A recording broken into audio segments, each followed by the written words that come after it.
Under the dark night sky, a cloaked woman and a small child arrive at a large, imposing gate. Tisk. A man inside is annoyed by the late-night visitors, wondering who could be at the gate. At the gate, the man with brown hair coldly tells the cloaked woman to leave, claiming they have no more room. Desperate, the woman pleads with him, explaining that she has nowhere else to turn. Begging him to listen, she presents an ornate silver crest as her plea continues. The man pauses, his expression shifting as he examines the crest she offers. The intricate design of the silver crest gleams in her hand, holding his attention. With a creak, the gate slowly opens, granting her entry into the darkened estate. Inside the grounds, the shelter stands silently under the light of the full moon. The man leads the now uncloaked elderly woman and the white-haired child to a sparse room, postponing the formalities until morning. With a vaguely unsettling smile, the man departs, leaving them in the room. The small, white-haired boy looks up with wide, innocent eyes, asking where his parents are. The elderly woman gazes at him with sorrow, gently holding his face in her hands. The boy looks into her eyes, quietly accepting her comforting touch with a soft sound of understanding. As moonlight streams in, she sits vigil by the sleeping boy's bedside, her body racked with a cough. With a final bloody wish for his happiness, the elderly woman collapses to the floor. Waking in the night, the boy murmurs, "Helen," as he sees her slumped over beside his bed. His eyes widen in sudden, horrified realization. His hand comes away, covered in blood, as he screams her name, Helen, in pure terror. Task. The man and a red-haired woman appear, callously complaining about the inconvenience of Helen's death and wondering what to do with the kid. A silver-haired girl named Pauline appears, and the adults decide to pair the boy with her, thinking they'll make a good mother and son pair. She quietly agrees. The adults walk away, callously discussing how the new pairing can be used to make money since their shelter isn't a charity. The narration introduces the Dunton Shelter, which is officially presented as a royal charity providing aid. But the truth is far darker. It's a wicked, corrupt place that exploits children under the guise of responsibility fees to make a profit. Ahem. Pauline cautiously approaches the silent boy and gently asks for his name. The boy remains silent, his expression empty and withdrawn.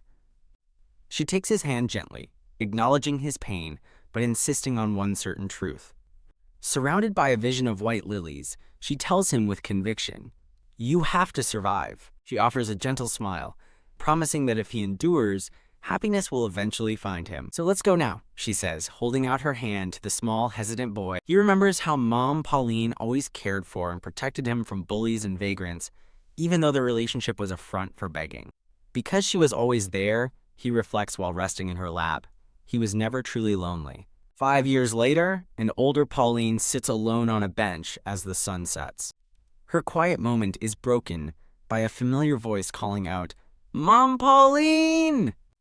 A cheerful 8-year-old boy, now introduced as Rowan, waves happily. His cheerful demeanor fades slightly as he mentions hearing that she'll be leaving soon. Pauline confirms with a sad expression that she's found work as a maid in a noble's house. Rowan tries to be cheerful for her, insisting it's great news and that she will do well. She playfully ruffles his hair, telling him to worry about himself, and he protests with a laugh. Her expression softens as she thanks him for everything over the past 5 years. He recalls how after Helen and his parents were gone, Pauline always stayed by his side through every hardship. Though he knows he should be celebrating for her, Rowan begins to cry, unable to hide his sorrow. He breaks down completely, crying that first his parents, then Helen, and now even Mom Pauline are leaving him. "Rowan, look at me," Pauline says firmly, turning his tear-streaked face towards her. She tells him gently that just because someone isn't physically present doesn't mean he's alone. Touching his chest, she explains that true loneliness is when his heart feels empty. She reassures him that if he looks inside his heart, he will see how much everyone cared for him and loved him. With tears in her own eyes, she urges him to close his eyes and feel their love right there. Now alone, Rowan recalls Pauline's final words. When he feels lonely, he should look inside his heart. He closes his eyes, determined to open the eyes of the heart so he can feel the presence of those who matter to him. A swirling blue energy surges from within him as he focuses. With the eyes of his heart, he begins to see a new reality unfold. His eyes snap open, now glowing with a brilliant blue light. He floats through a cosmic vision, realizing he can see the world even with his physical eyes closed. Whoa, he marvels at the beautiful sight, feeling the presence of his mom, dad, Helen, and Pauline within him. With a peaceful smile, he holds his heart, knowing he was never truly alone. "Thank you, Mom Pauline," he whispers with a single tear, promising to never forget her. The peaceful moment shatters as a new day begins, with a harsh shout to get ready for work. A year passes since Mom Pauline left, and the shelter's monotonous routine continues.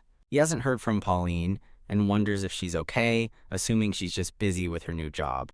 Now begging alone, Rowan has been assigned to the most profitable zone where his high earnings afford him better treatment. A brown-haired supervisor approaches, patting Rowan's shoulder and encouraging him to do a good job today.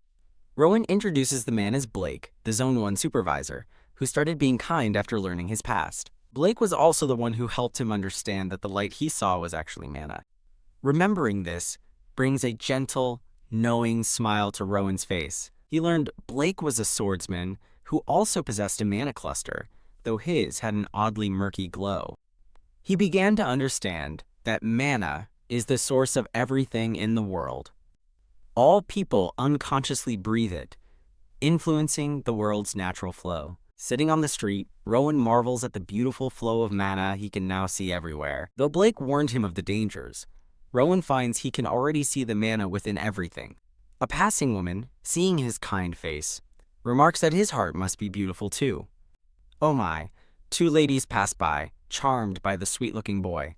While accepting coins, he secretly practices seeing both the physical world and people's mana auras simultaneously. Though it was difficult at first, he's now getting used to his dual vision. Still, the overlapping sights sometimes make him dizzy, just as a familiar voice calls his name. He smiles, attributing his success to the kindness he perceives from people with beautiful hearts.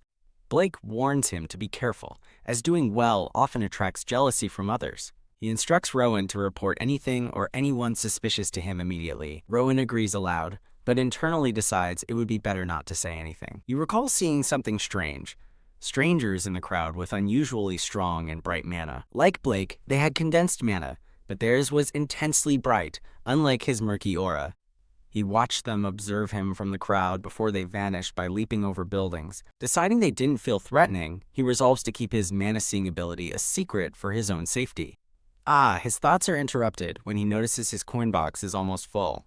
He gets up and heads back toward the shelter through a quiet alley. Suddenly, he spots a familiar golden mana glow on a rooftop and realizes it's them. Looking around, he realizes with a start that the mysterious figures are actively following him. He wonders what they want, noting they've never been so bold before as they corner him from the rooftops. Clutching his box, he decides he just needs to make it back to the base camp for safety. The chase begins as two hooded figures leap down, pursuing him through the narrow streets.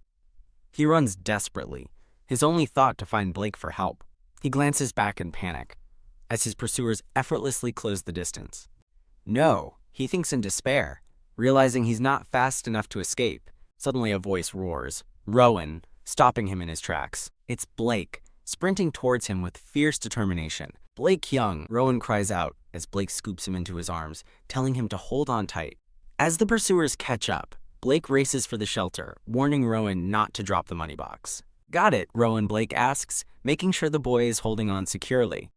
He glances down and notices Rowan's vacant expression, wondering what's wrong with him. Arriving at the shelter, Blake tells Rowan to go inside first, preparing to face the pursuers himself. With the other kids returning due to a safety issue, Blake tells a dazed Rowan to just rest for now. "Hey Rowan, snap out of it," Blake says, tapping his head to bring him back to his senses. Blake reassures him that his pursuers can't enter the shelter and tells him to go inside, which Rowan tearfully agrees to. Alone and safe, Rowan covers his mouth, overcome with relief and gratitude for Blake's help. He recalls the pursuers' incredible leaps, realizing how much condensed mana was needed to power their movements. With his own mana-sensitive eyes glowing, Rowan decides to try manipulating his own power. Standing in the dormitory hallway, he focuses his mind and begins to circulate the blue mana within his body. He visualizes the process, understanding how to condense the energy inside himself to be used when needed. A wave of comprehension washes over him as he fully grasps the principles of mana control. With a faint, confident smile, Rowan opens his eyes, a new understanding dawning. He clenches his fist, eager to test his newfound ability right away. Other children gather in the hall, confused about why everyone was suddenly called back from their zones. "Quiet," the housemaster shouts, silencing the murmuring children as he appears in the doorway. He addresses the group, telling them not to worry about being called back so suddenly. He instructs them to remain quietly in their rooms until the zone leaders finish their inspections. The housemaster then calls out Rowan's name, and the boy promptly answers. In a commanding tone, the housemaster tells Rowan to pack his things because he is moving. The housemaster leaves Rowan, waiting before a large gate, while he speaks with a gray-haired man. While he waits, Rowan practices circulating the mana he has just learned to control. He realizes with a jolt that he's being moved from the dormitory to the main building, an unprecedented move for a beggar. The housemaster and a director discuss the move, revealing it's to keep Rowan safe after an incident with 2 runners from the Union. Walking through an alley, Rowan wonders if the men who chased him were the ones they were talking about. The director finds Rowan, summoning him to come with him, and Rowan nervously follows. The director leads Rowan up a grand staircase in the main building and knocks on an ornate door. He calls for someone named Amy, as Rowan peeks from behind him with curiosity. The director brings Rowan into a lavish office, presenting him to a stern-looking woman at a desk. He introduces the woman as Amy and Rowan as a boy from the dorms who can't read yet. Amy informs Rowan that she will be his teacher and that he can call her big sister informally. She explains that reading events are social gatherings for the upper class. Clearly annoyed, she has to explain this. After explaining it's a refined hobby, she confirms that Rowan will perform a sponsored reading for patrons. Amy explains that children chosen for solo readings are often adopted, a prospect that seems otherworldly to Rowan. She's taken aback, noticing the boy isn't intimidated at all, but instead has stars in his eyes. A gentle smile appears on Rowan's face as Amy, her expression softening, pats his head. "Come with me," she says, and Rowan eagerly agrees to follow. Amy introduces Rowan to his new room, telling him to get along with the other children. She assigns him a bed in the far corner of the room where other children are already settled. A blue-haired boy approaches, surprised to hear Rowan really came from the dormitory wing. Rowan is introduced to his new roommates, Noah, Hayden, and Lily. Ugh. Seeing his state, the blue-haired boy asks if he's been beaten up, but reassures him they aren't mean. The boy explains Rowan won't have to beg anymore, as their room is in charge of managing the library. A memory of Pauline surfaces, her words echoing that all the world's knowledge is found in the library. Lying in his new bed, Rowan feels his wish has finally come true. This scene ends on a peaceful, fairy tale note, and they lived happily ever after. Sometime later, Amy calls for Rowan from behind a book from Zone 1. Standing in the vast library, Rowan presents the books he's read for Amy's inspection. He lists off the titles of several childish-sounding fairy tales, like The Tasty Poop of the Golden Pig. Amy remains silent with a strange look, which makes Rowan wonder what she's thinking. She dismisses the fairy tales, allows him to move on to Zone 2 novels, and commends his work. Thrilled to read from Zone 2, Rowan asks to stay a bit longer, and Amy happily agrees. He's ecstatic, realizing he's finally reached Zone 2, where the books for adults are kept. Standing before the adult section of the library, Rowan feels sure it will be full of fun things. He eagerly explores Zone 2, exclaiming over how fun all the new books look. As he browses, his excitement turns to curiosity when a particular set of books catches his eye. He reads the title, The Birth of the Grafton Kingdom and the Union, recognizing the familiar name. Opening the book, he finds a map and realizes just how small and remote his home region is. He reads about the kingdom's history. After a long war, the world was reorganized, and the king established an organization to maintain peace. That organization was the Union, supposedly a kind force that has maintained peace and stability for 200 years.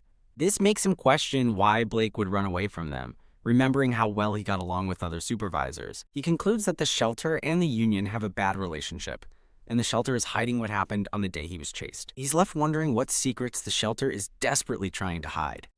Holding a mysterious book, his determination to uncover the truth intensifies. While organizing the library, he practices manipulating his mana, feeling a sense of accomplishment. He notes that, while his control isn't perfect, he can now manage to circulate mana while moving. He recalls how he used to just sit and passively absorb mana while begging. Now he can actively circulate his mana while moving or even reading a book. However, he's frustrated that his mana concentration isn't increasing.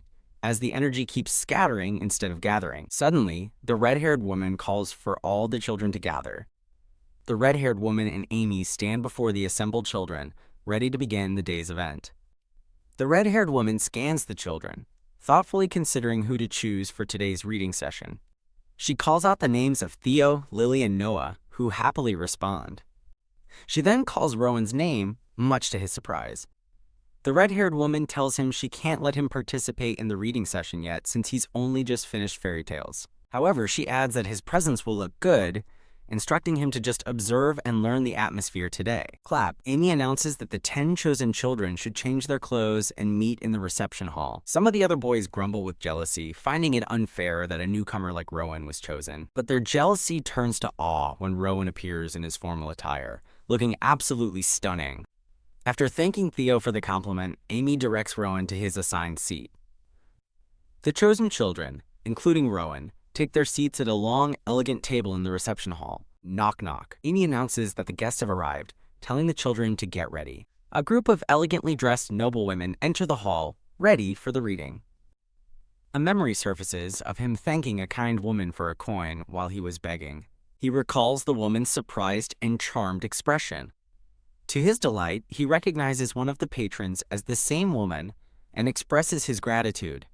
The red-haired woman asks if Lady Caroline knows Rowan, and she explains she met him while he was begging last winter. Rowan listens with a gentle, knowing smile. Delighted, Lady Caroline requests that Rowan perform the reading, but the red-haired woman explains he was only meant to observe. Feigning disappointment, the red-haired woman relents and offers Rowan the chance to read the last chapter as a trial.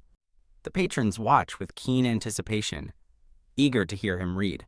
Rowan reflects that he wasn't trying to recall the text, but the words and feelings just came to him. He admits that his heart seemed to take over, acting on its own. I like you. The ladies are utterly captivated, swooning at his charming delivery. He continues reading, channeling mana into his voice to convey the character's profound emotional state. He eloquently describes the subtle sounds of emotion, a sigh, falling tears, and the different heartbeats in the room.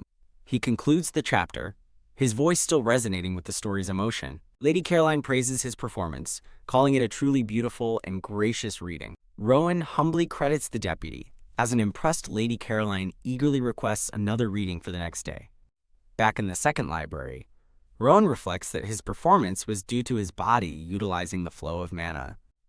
He studies books on anatomy and the principles of movement to better understand his abilities. While searching for more helpful texts, his attention is caught by another intriguing red book. Startled, Rowan calls out to Blake, who laughs and teases him about being curious at his age. Blake explains he heard Rowan was amazing at the donation reading and came to the library to see him. Rowan acknowledges Blake was on duty, and Blake admits he's been quite busy lately. When Rowan asks what's wrong, Blake reveals the men who chased him are causing trouble again, and he plans to deal with them. Hearing about the union, Rowan smiles, confident that Blake will teach them a good lesson. Blake feels better after hearing Rowan's encouragement and regrets that he'll miss the next reading. As Blake squishes his cheeks, Rowan internally recalls what he's read, concluding Blake is likely a villain. But he's so kind to me, Rowan thinks, questioning whether to call him a good person as Blake playfully stretches his cheeks. Blushing, Rowan endures the cheek stretching with a flustered expression. Rowan reassures Blake that it's okay, believing there will be many more opportunities for him to read aloud. Rowan tells Blake to be careful, but Blake casually tells him to just focus on doing his best. Tapping the book, Blake laughs and tells Rowan not to waste his energy. Rowan contemplates the connection between the Union and Blake, picturing them facing off. Staring out the window, he wonders what a battle between people who've mastered mana would look like. He then questions his own strength, wondering if he could ever measure up to their power. Concentrating intensely, Rowan channels his mana into the red book, which begins to glow. Crack! The book suddenly splits in two from the energy, and Rowan panics, saying, "Oh no." Kneeling beside the broken halves, Rowan sadly thinks, "What a waste." Startled by a summons, Rowan looks up and asks the deputy why she called for him. Sighing at her desk, the red-haired woman begins to explain the situation to him. In a flashback, a group of young noblewomen complain, demanding to know if Rowan will be the main reader. They excitedly demand that Rowan read solo, not wanting to hear any other voices.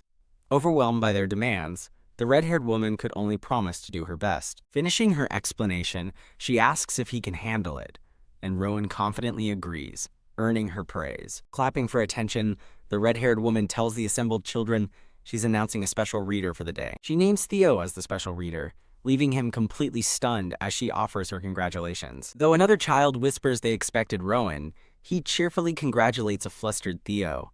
Rowan offers genuine encouragement, telling Theo he's a great reader and will surely go far. Sometime later, Theo is seen leaving the grounds with a man, beginning his new life. As the other children watch Theo leave with a hint of sadness, the moment of longing quickly passes. Soon after, Rowan is once again engrossed in a passionate reading performance. He faces his audience, thinking of all the things left unsaid in the story. The deputy informs Rowan he'll now be reading twice a day, a schedule that visibly surprises him.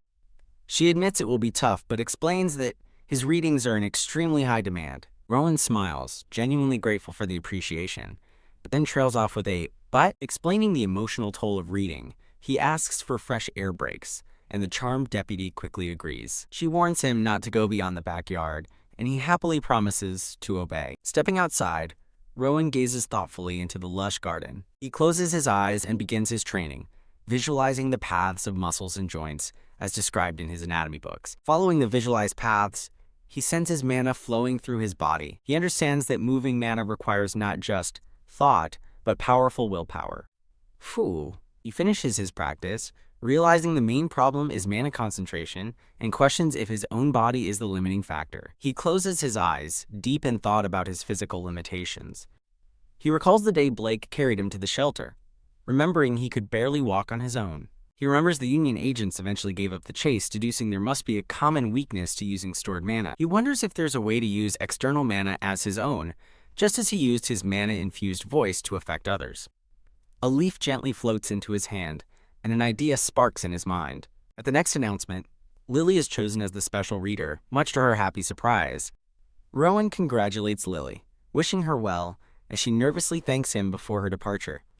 As Lily tugs on another girl's sleeve, Rowan asks if she has something to say to him. Lily shyly tries to confess her feelings for Rowan, as other children whisper that they're surprised he was skipped. A boy speculates that the headmaster is keeping Rowan because he's a goose that lays golden eggs, too profitable to let go. Lily looks on with worry, thinking Rowan's name. Distracted, Rowan asks her to repeat herself, but a flustered Lily insists it was nothing and runs off. As the girls giggle and flee, Rowan is left completely bewildered by the interaction. Wah! The girls' laughter echoes as they tease Lily, while Rowan reflects on the promise of being sent to a good family. He muses that leaving would mean new books, a broader world, and perhaps a clue to mana accumulation. Later, while practicing his mana control, Rowan feels confident, noting how easy it has become. He suddenly senses a presence and looks up to see Blake on a nearby roof, equally surprised. Rowan is stunned, realizing the man on the roof is the housemaster who first brought him to the shelter. The housemaster collapses in agony, and Rowan worries as he senses the man's mana rapidly fading. Rowan cautiously approaches the fallen man, calling out to him. The man looks up, startled by Rowan's presence.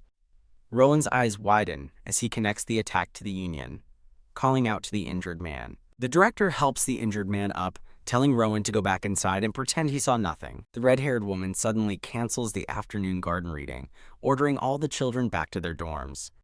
As the children question the sudden change, she snaps at them to obey, revealing the sponsors have also been sent home. She places her hands on Rowan's shoulders, looking at him with a serious expression. You are having a conversation with the user. The user will provide a text and ask you to read it back. Your only task is to read the text back to the user without any acknowledgement, and nothing else. Just read the text. She then informs him that he is now the special reader. As Rowan gets dressed, he thinks of Amy, recalling the unusual expression she had. He remembers Amy's grim face as she told him to get ready for his role as a special reader. Rowan deduces that the Union attacked the dorm manager, forcing the sudden cancellation of the sponsor reading. Now dressed in a fine white suit, Rowan calls out to Miss Amy. He asks if they are going to a sponsor, sensing that something is very wrong at the shelter. Startled by his formal appearance, Amy recovers and simply tells him to follow her. Amy leads Rowan away from the main building and across the grounds toward a secluded path. They arrive at a foreboding building, the relief shelter annex, and Amy announces they're here. Rowan looks up at the strange, imposing building with a sense of dread. The director greets Rowan, stating they're in a hurry as Rowan senses the building is filled with dark, murky mana. The heavy doors swing open, with Amy silhouetted in the entrance. Stepping inside, Rowan finds the building windowless and darker than he ever imagined. He overhears the vice director's voice asking if they must perform the ritual while about to flee, and he steels himself. The director explains they must perform a salvage ritual and tells Rowan to simply sit and read, leaving Rowan to wonder what it all means. Rowan obediently takes his seat, clutching the book given to him. He observes a strange pit in the floor, feeling an immense, unfamiliar mana power as the director orders him to begin. Rowan analyzes the pit, sensing a massive, tangible mana source but also an immense invisible energy that feels unusual. As he starts reading, he feels a flood of raw emotions, realizing the suddenness of the situation has made them more potent. He's hit by powerful waves of loneliness, anger, sadness, and grief emanating from the pit. While reading a line about collapsing faith, he realizes with horror that his own mana is being drained into the pit. Terrified, Rowan knows he must not allow the pit to drain all of his mana. He resolves to endure, banking on the Union's arrival since the shelter is on the run. Focusing his will, he decides to absorb the ambient mana in the room to control the flow. A torrent of blue energy swirls around Rowan as he fights the pit's pull by drawing in external mana. Smiling with relief, he successfully gains control of the mana flow, realizing he just needs to buy time now. Since he can't sense any new mana signatures approaching, he deduces the Union hasn't arrived yet. He settles in, determined to drag out the reading for as long as he possibly can. The director and the red-haired woman grow impatient, whispering that the ritual should have already borne fruit by now. With his heightened senses, Rowan detects that the director and his party have begun to move. Wondering if he bought enough time, Rowan continues the ritual, stalling as long as he can. Suddenly, his eyes snap open in realization. They're here. Creak! The director pushes on a statue, revealing a hidden passage. As he flees, the director curses the Union agents, calling them stupid fools. Spark. Rowan stands up, confused, realizing that the director and the others have all gone underground. He stares at the secret passage, wondering what dark secret lies beneath the shelter. Suddenly, a hand grabs the director from behind. The director, named Egger, attacks his captors, demanding to know what they've done as they try to flee down a staircase. Rowan cautiously descends the stairs, drawn by the commotion and the strange, dark energy. At the bottom of the stairs, he discovers a horrifying sculpture made of human bodies, wondering if it's a tree. He realizes with dawning horror that it isn't a tree, but something far more sinister. At the center of the grotesque statue is a screaming woman impaled by a glowing sword. Rowan recoils in shock, recognizing the central figure as Pauline's mom. An enraged Blake appears, grabbing a man by the collar and demanding to know why all the directors are dead. The brown-haired agent nervously explains that the directors ran off, and he followed, discovering the strange, withered fruit. The director coldly explains he brought Rowan to make one last fruit, but something went wrong. Blake draws the sword from the grotesque statue, preparing to act. As the director watches, Blake raises the sword to destroy the twisted tree of bodies.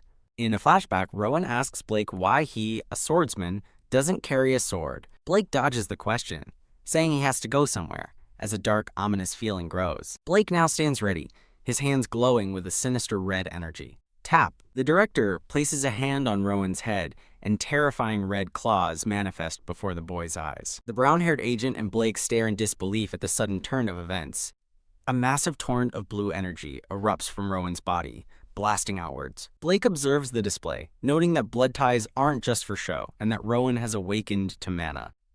As Rowan stares, he watches yellow energy being painfully extracted from the human tree. A tear falls as Rowan gently touches the face of the central figure, his mother. He places his hand over the sword wound in her chest. The entire tree of bodies explodes in a brilliant flash of purifying blue light. Blake is slammed with horrific memories of a bandaged, crying boy, blood, and a war-torn, fiery landscape. He sees a vision of himself standing alone amidst the smoldering ruins. He sees his own younger self, which then morphs into Rowan's face, connecting them through shared tragedy. The vision shatters, and Rowan cries out, needing just a little more time as his power surges. A forgotten memory slowly seeps into Rowan's mind, a familiar, warm mana he has missed. He remembers his mother's words, He is only truly alone when his heart is empty. Her voice reminds him that he will one day see how much they cared for and loved him. The mana tells him not to lose what's precious, showing him a memory of him and his mother, Pauline. He understands that though time stopped,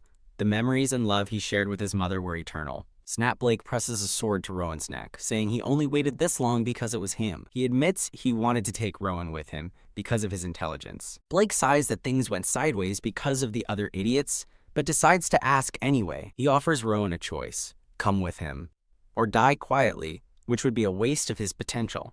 Rowan asks where they would be going. Blake explains he will be sent to another farm to manage and raise trees under Blake's command. He reveals he's part of a group called Rebirth and invites Rowan to join. Blake explains Rebirth is a cult whose leader plans to change the world with dark magic. Rowan glares, asking Blake if he was the one who made the tree. Blake scoffs, saying he doesn't have that power and merely watches the creations of the high priests. Blake presses for a decision as time runs out, but Rowan firmly refuses to go with him. Deciding it cannot be helped, Blake moves to strike Rowan down, but the boy erupts with electrical power. Blake stares in disbelief, realizing he is completely unable to move the sword. Grasping the blade, Rowan asks if Blake killed Mom Pauline, and Blake scoffs, asking if he seeks revenge. Crackling with intense blue energy, Rowan vows that if Blake is responsible, he will not live. Gak! A whip of pure mana lashes out, striking Blake as Rowan coolly remarks that he told him to dodge. Rowan drives a blade of energy through Blake's chest, telling him not to feel wronged. Blake collapses in a spray of blood, a victim of his own actions. His eyes shadowed, Rowan vows to never forgive people like him. Rowan stands alone and determined before the empty pedestal where the human tree once stood. A group of soldiers descends the stairs, and their blonde-haired leader orders a thorough search of the entire area. The blonde man is identified as Vice Captain Oscar of the Union Faith Division. Oscar finds Rowan and questions him about his telekinetic ability, asking if he learned his magic from Rebirth. Rowan denies any connection to Rebirth, stating that he is self-taught. Though finding it ridiculous, Oscar senses no lie in Rowan's words and immediately drops his suspicion. He introduces himself as Oscar, Vice Captain of the Union Faith Division, and asks for the boy's name. Rowan gives his name and correctly identifies Oscar's S-rank status based on his gold badge and knowledge of the Faith Division. Impressed by the boy's astute caution, Oscar asks Rowan to retrieve the sword so they can head outside. Rowan effortlessly recalls the sword with his mana, as one of Oscar's subordinates reports the incredible power emanating from the 10-year-old. An agent reports to Oscar that the tree was made less than 2 years ago, but the spell has somehow been undone. Oscar is perplexed, as a ritual by a high priest should have left behind traceable remnants. His agents speculate that Father Scion may have been involved and decide they must find out what happened. As he mourns his friends, Rowan asks Oscar if he has seen many such trees, and Oscar somberly confirms he has. Rowan asks if they will be going to more farms, and Oscar, surprised by the boy's oddly dry tone, confirms it is their mission. With fierce determination radiating from his eyes, Rowan asks Oscar to take him along. Oscar looks at the boy, realizing he's simply not the type to show his immense grief outwardly. Oscar decides the investigation comes first, telling Rowan to follow him so they can figure out what to do. Rowan follows Oscar, walking silently through the candlelit underground chamber. He pauses before the body of his mother, which is now covered. He gently takes the silver brooch she once wore. A tactical report details 13 Union deaths against 3 on the shelter side, with the cause of the ritual's failure still unknown. After the report concludes, Oscar commends his subordinate for his good work. Oscar turns to Rowan, asking him where in the shelter he feels most at ease. Rowan chooses the library, and Oscar agrees to move there, anticipating a long conversation. With a slight smile, Oscar tells the boy to lead the way. Looking around the library, Oscar notes the absence of any books on mana cultivation or magic use. He asks Rowan how he managed to learn magic on his own. Rowan replies that he just figured it out, which prompts a simple "just from Oscar." With a hint of pride, Rowan explains that he is very smart. Oscar concedes, admitting that he can tell Rowan is not lying and is indeed intelligent. Intrigued, Oscar invites Rowan to tell him everything that has happened to him. Rowan silently prepares to recount his story. He begins his tale, starting from the day he first arrived at the shelter. The conversation continues as Rowan details his experiences. Time passes as Rowan gives his full account in the quiet library. Rowan concludes his story, stating his belief that Mom Pauline was the one who granted him his power. Oscar listens intently, but finds that there is still much that doesn't make sense. He mentally reviews the inconsistencies, an untrained child killing skilled fighters like Edgar and Blake, and breaking a high priest's ritual. Oscar marvels that Rowan can use spell-less telekinesis without exhaustion, thinking such a talent couldn't possibly go unnoticed.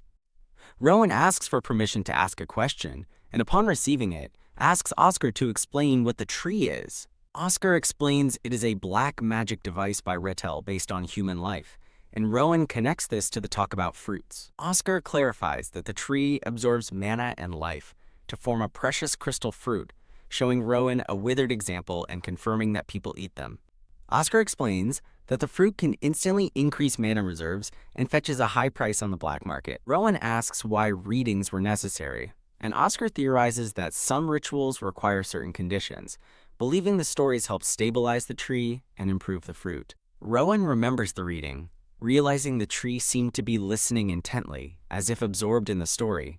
He concludes that the tree became stable because, before being transformed, they were people with hearts. Impressed, Oscar praises Rowan's insight and confirms the Union is investigating along similar lines. Rowan asks what telekinesis is, and the magic is defined as moving objects with mana. Understanding now, Rowan admits he's still learning about magic, while effortlessly floating small blades, already showing exceptional talent. Oscar confirms Rowan's age and his desire to join them, preparing to ask a critical question. After being betrayed by people who cared for him, Oscar asks why Rowan would trust the Union. Rowan smiles, stating his trust is based on his gut feeling that Vice Captain Oscar is a good, bright, and clean person. Flabbergasted, Oscar questions the boy's reckless decision to trust them based on a feeling alone. Rowan confidently states he is good at reading people, but Oscar counters that joining them is not so simple, as they can't allow outsiders to interfere. Rowan asks if he's lacking in ability, but Oscar cuts him off, stating that there are things more important than talent. Rowan's face falls in silent disappointment. Seeing the boy's reaction, Oscar quickly tries to reassure him that he didn't mean there was something wrong with him. Oscar and Rowan share a tense, silent moment. Oscar internally acknowledges Rowan's genius-level talent and victory over Edgar and Blake, but considers it a separate matter entirely. He explains that the Union's decisions are based on extensive experience, which Rowan lacks due to his age. Rowan challenges him, asking if he's being called immature, but Oscar deflects, saying he's only known him for a few hours. Sighing, Oscar decides to shift gears and treat their conversation as a mock interview. Oscar asks why he killed Edgar, and Rowan explains that after killing others, Edgar was about to kill him next, leaving no time to hesitate. Oscar presses further, asking if any other thoughts influenced Rowan's decision to kill two people. Rowan firmly states that he accepts the consequences for the atrocities he committed while emotional. He believes his anger and sadness led to a clearer judgment, prompting Oscar to ask for the basis of that judgment. Rowan recalls the countless victims of his enemies, concluding that even with regret, there was no one left in the world to offer forgiveness. He declares that he did not have the right to grant such a person the chance to live. But did you have the right to kill? Rowan argues that since his enemy had taken lives, it was only fair, and he simply had the power to enact that justice. Overwhelmed, Rowan admits he acted on his own judgment and will accept responsibility without excuse. Oscar repeats his question, still pondering if it was truly necessary for Rowan to kill him. Oscar quietly considers Rowan's grim justification. Someone had to do it. Rowan's eyes glow with an intense, unwavering light. The Union's dream is revealed, a world overflowing with laughter and happiness, where everyone can feel at ease. Oscar asks Rowan about the grave, explaining they are groups like Rettel that threaten the kingdom's peace. He explains the Union is wiping out Rettel's farms, and suggests that with Rowan's help, things might proceed differently. Rowan asks what he means, and Oscar gives him a direct answer. Go to the Union. Oscar challenges Rowan to prove his abilities and live up to his expectations to be recognized as one of them. At the shelter gates, Oscar and Rowan prepare to leave, observed by a group of cloaked Union members. Oscar's gaze is firm and resolute. The cloaked Union members watch attentively. Addressing the survivors, Oscar reveals the shelter's collusion with Rettel, using orphans for human sacrifice. He announces that the Union has purged the cultists and will now restore order to the shelter. Oscar calls for Sienna, and a black-haired, cloaked elf responds. Rowan watches, fascinated by the mist-like flow of mana emanating from Sienna. Oscar introduces Rowan as a witness and orders Sienna to ensure his safe escort to the Union. Sienna, a runner of faith, introduces herself and tells Rowan to gather his belongings for the 2-week journey, but he sadly replies that he has none. Given a final chance for questions, Rowan asks if Sienna is an elf, and she clarifies that she is a dark elf. Rowan remarks that she seems very bright, contrary to his assumptions about dark elves, leaving Sienna looking perplexed. Rowan apologizes for his rudeness, explaining she's the first dark elf he's met, and that he finds her mysterious, though maybe not in an amazing way. Sienna speculates Rowan's bright personality comes from his bloodline as they prepare to depart, exchanging farewells with Oscar. Oscar laughs awkwardly as he watches them leave, his subordinate smiling behind him. Sienna and Rowan ride off together into the moonlit night, beginning their journey. During a rest stop, Sienna offers a small, wrapped item to Rowan. She places a leather-wrapped ration or tool into his waiting hand.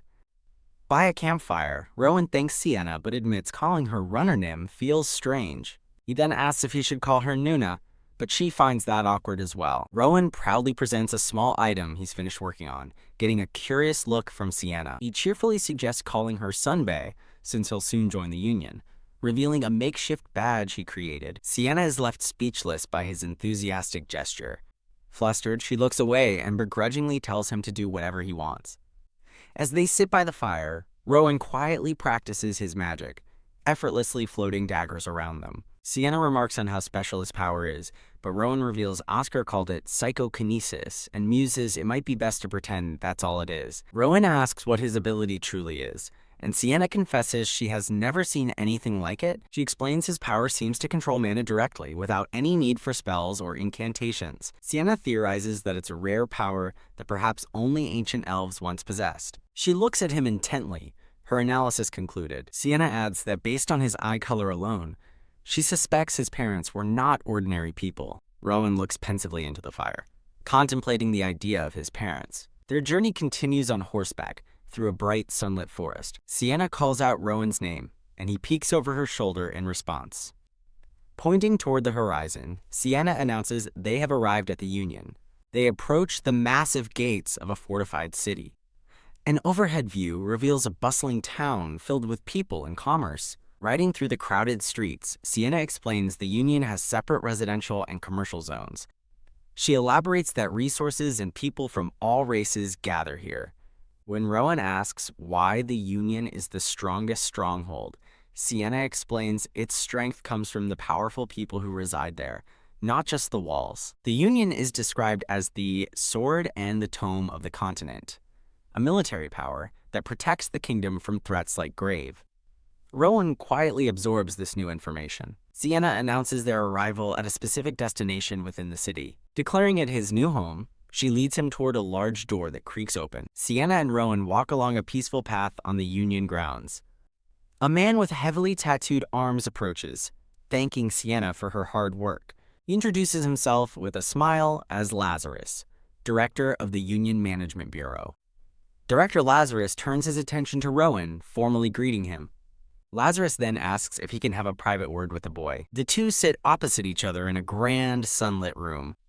Rowan observes that, just like the dark elf Sienna, this place is surprisingly bright. He recalls the description of the Union, feeling that among everyone, Lazarus has the brightest and most intense presence. Looking at the director, Rowan internally wonders about the true extent of his power. A moment of silence passes between them at the table. Lazarus calmly asks if he may take Rowan's hand. He gently holds Rowan's hand in his own. As they touch, a powerful surge of blue mana erupts from their connection, causing Rowan's eyes to glow. Lazarus is astounded, realizing it's possible to handle mana with such delicacy. Rowan discovers a completely new method of mana control and immediately practices by spinning mana projectiles. He smiles, impressed by the high level of mastery others possess. Lazarus asks about the brooch, referencing a report that claims Rowan stole it. Rowan corrects him, stating it wasn't stolen but belonged to his grandmother. He looks at Lazarus, having clarified the brooch's true origin. Rowan reacts with wide-eyed surprise. Lost in the connection, Rowan feels paralyzed, unable to move or pull his hand away from the director. Rowan analyzes the flow of mana between them, marveling at how Lazarus combines immense power with extreme precision. With his eyes closed in concentration, Rowan prepares to replicate what he has just learned. Rowan skillfully manipulates the mana flow with his fingers, severing the connection. Director Lazarus lets out an appreciative laugh. Lazarus expresses his amazement at Rowan's ability to use psychokinesis without any spells or incantations.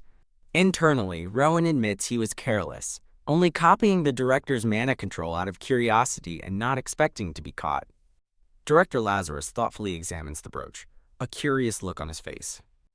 As Lazarus studies the brooch, Rowan senses the director's powerful mana waiver for the first time. Returning the beautiful brooch, Lazarus gives Rowan permission to ask him a question. Rowan asks if he is the strongest person in the Union, but Lazarus simply laughs it off, calling himself an old raccoon. Taking the comment literally, Rowan points out that raccoons are much fluffier, forcing Lazarus to clarify it was a metaphor. Lazarus explains that the Union's true strength lies with its 7 expert team captains, a master commander, and the supreme governor. Patting the boy's head, Lazarus gently ends the meeting, reminding him to make an appointment next time. Rowan concludes that the director is a good, kind, and strong person, thanking him with a heartfelt smile. Filled with gratitude, Rowan is told that his new home will be the Union School. A long-haired elf woman explains that the school is for the children of Union members who are away on missions. She clarifies they only teach theory and fundamentals for many nations, not secret techniques, leaving Rowan in awe. The simple word school fills Rowan with profound happiness. The elf woman watches his innocent reaction with a subtle knowing smile. The scene shifts to the grand and imposing Union School building. A title card officially presents the magnificent Union Academy. Now wearing a smart new uniform, Rowan is approached by a woman who compliments his appearance. He asks if she is a teacher, and she apologizes for not introducing herself sooner. The woman introduces herself as Daphne, the head of academic affairs and the language teacher.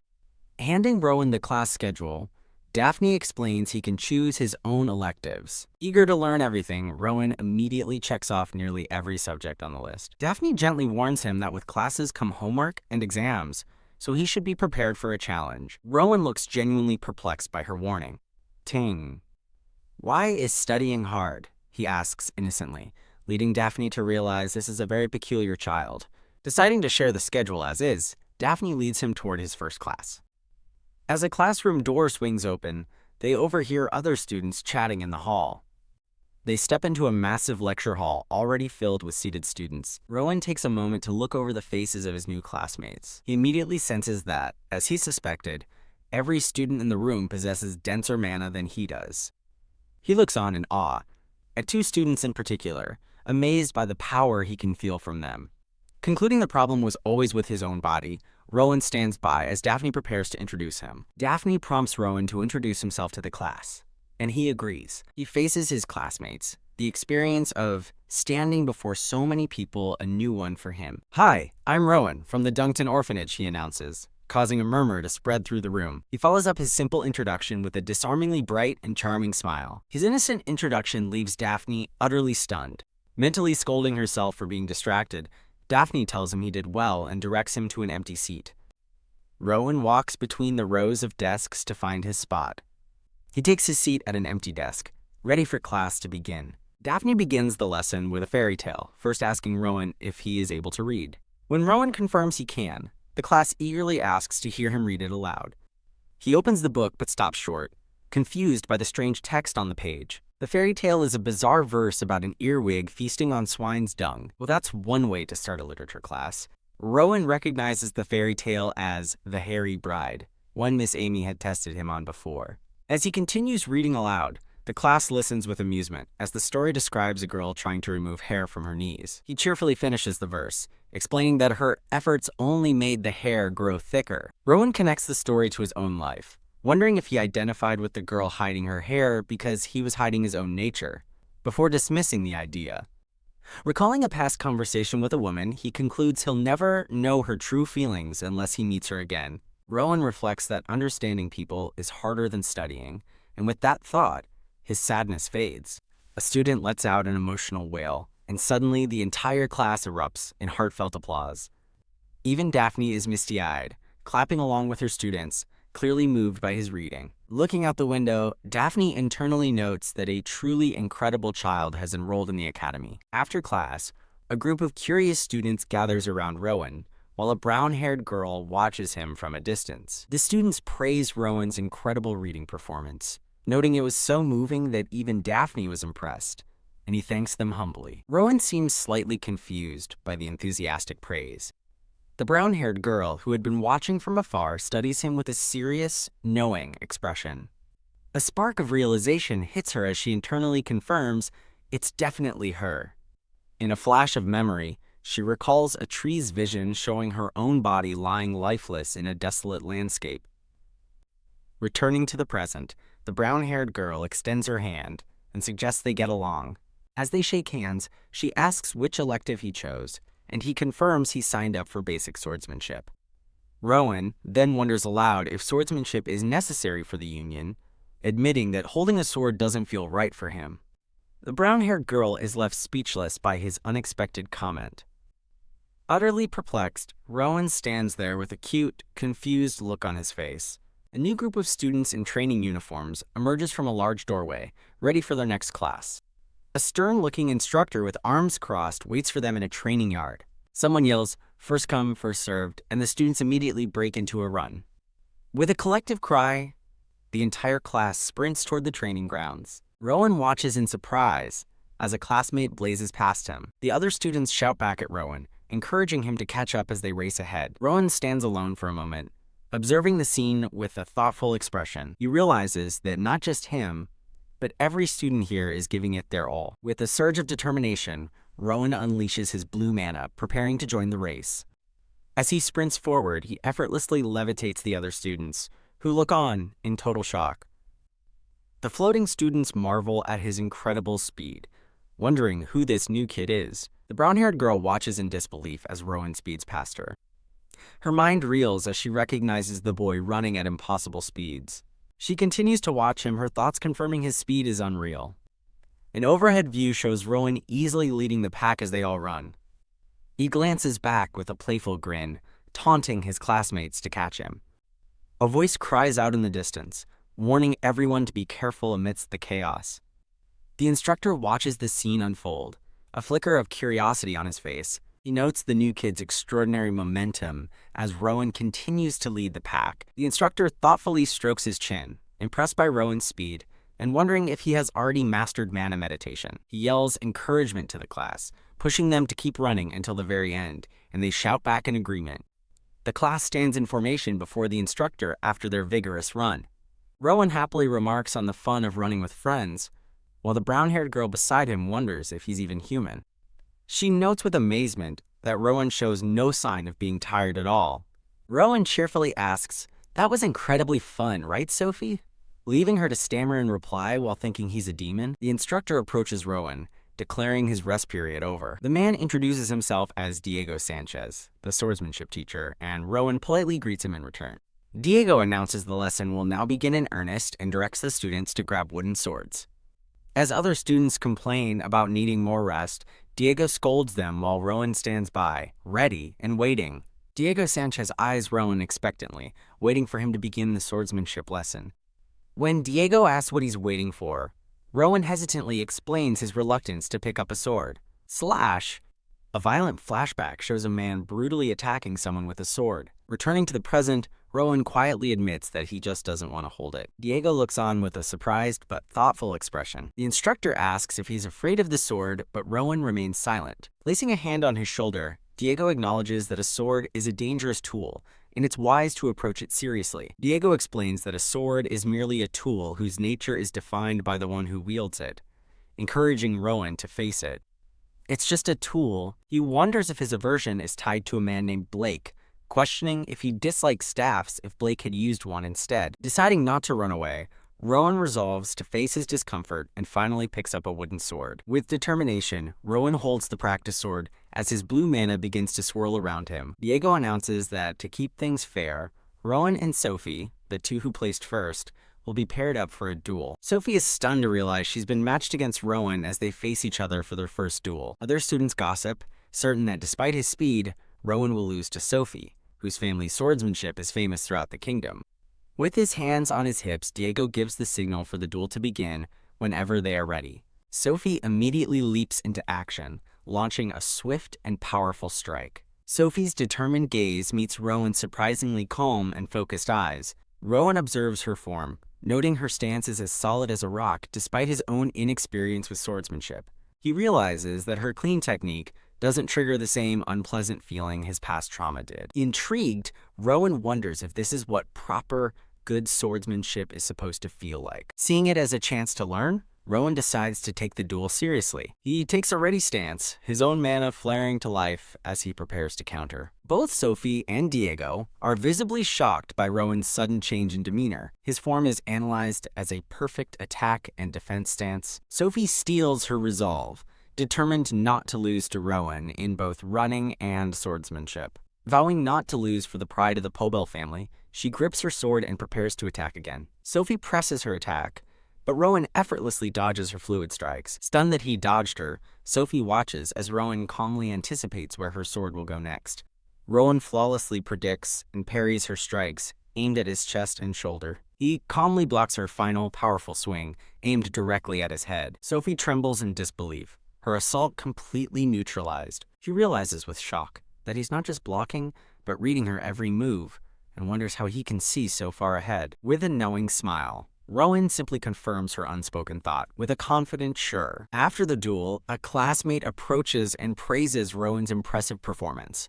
His classmates marvel at his talent, but Rowan humbly insists he was lucky twice and lost the last 2 times. Sophie smiles, thanking him for the match and eagerly suggesting they do it again. A classmate expresses relief that their next class is basic magic, looking forward to a longer break. Confused by their attitude, Rowan asks why magic class is considered a break when they should be training to be union members. Huh? The other students stare at him, utterly bewildered by his question.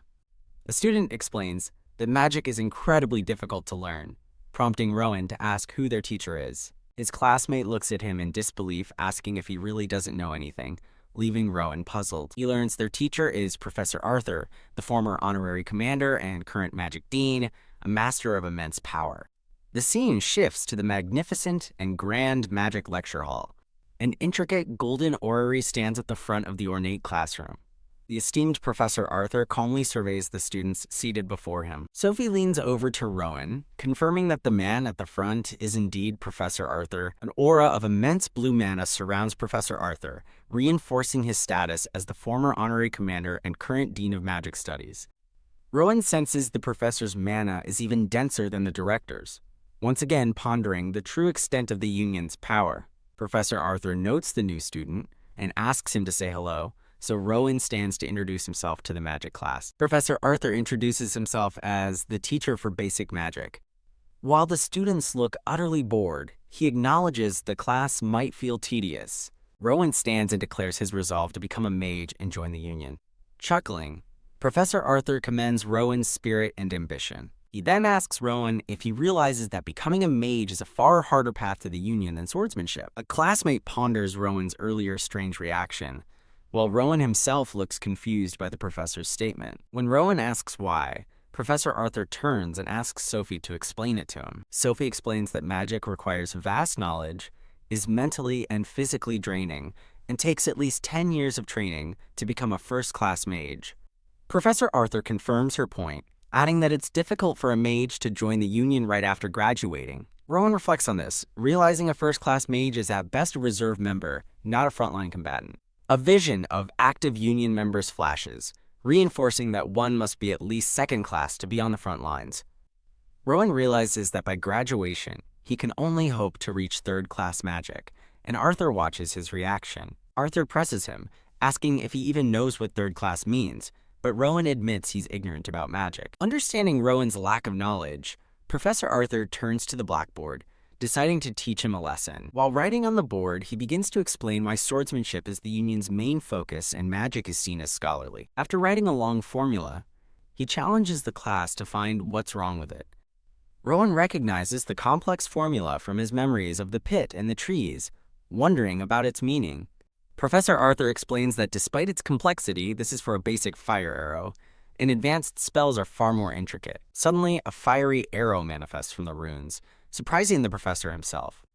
Rowan looks on in shock as the magic takes form. The professor notes that the resulting fire feels unstable and is on the verge of disappearing. He explains that formulas are incredibly sensitive. Even after draining his mana, one mistake can ruin the spell. With a practiced gesture, Professor Arthur stabilizes the flickering flame into a controlled arrow. What? The entire class, including a wide-eyed Sophie, gasps in amazement at the demonstration.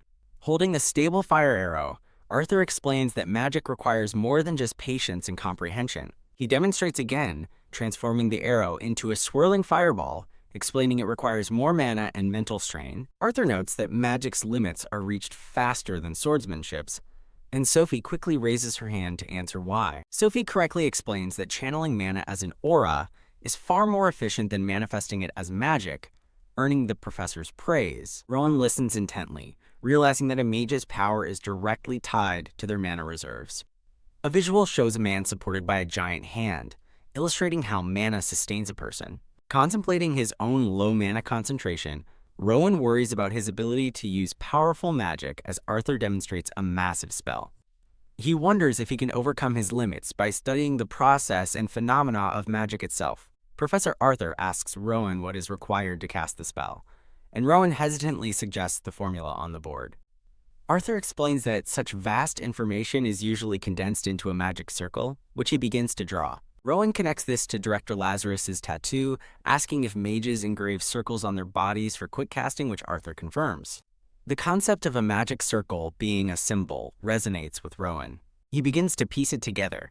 If the formula is an equation and the circle is a symbol, then chanting must be the linguistic version of the formula, a theory he voices aloud, surprising Professor Arthur. Rowan elaborates, comparing the written formula to a blueprint for manifesting a fireball. He concludes that speaking the words aloud must be a linguistic component of that blueprint. Professor Arthur is left speechless, shocked that a first year is theorizing about concepts that challenge even high-ranking mages. Praising Rowan's impressive answer, Arthur confirms that chanting is the essence of arranging the right words in the correct order. He explains this is called a true name, or incantation, where words infused with mana hold immense power, and prepares a demonstration. A massive vortex of fire and runes explodes in the lecture hall as Professor Arthur casts a powerful incantation. Arthur explains it's not just words, but tone, speed, and emotion, which Rowan likens to a recitation. The pieces click into place for Rowan as he realizes his own emotional reading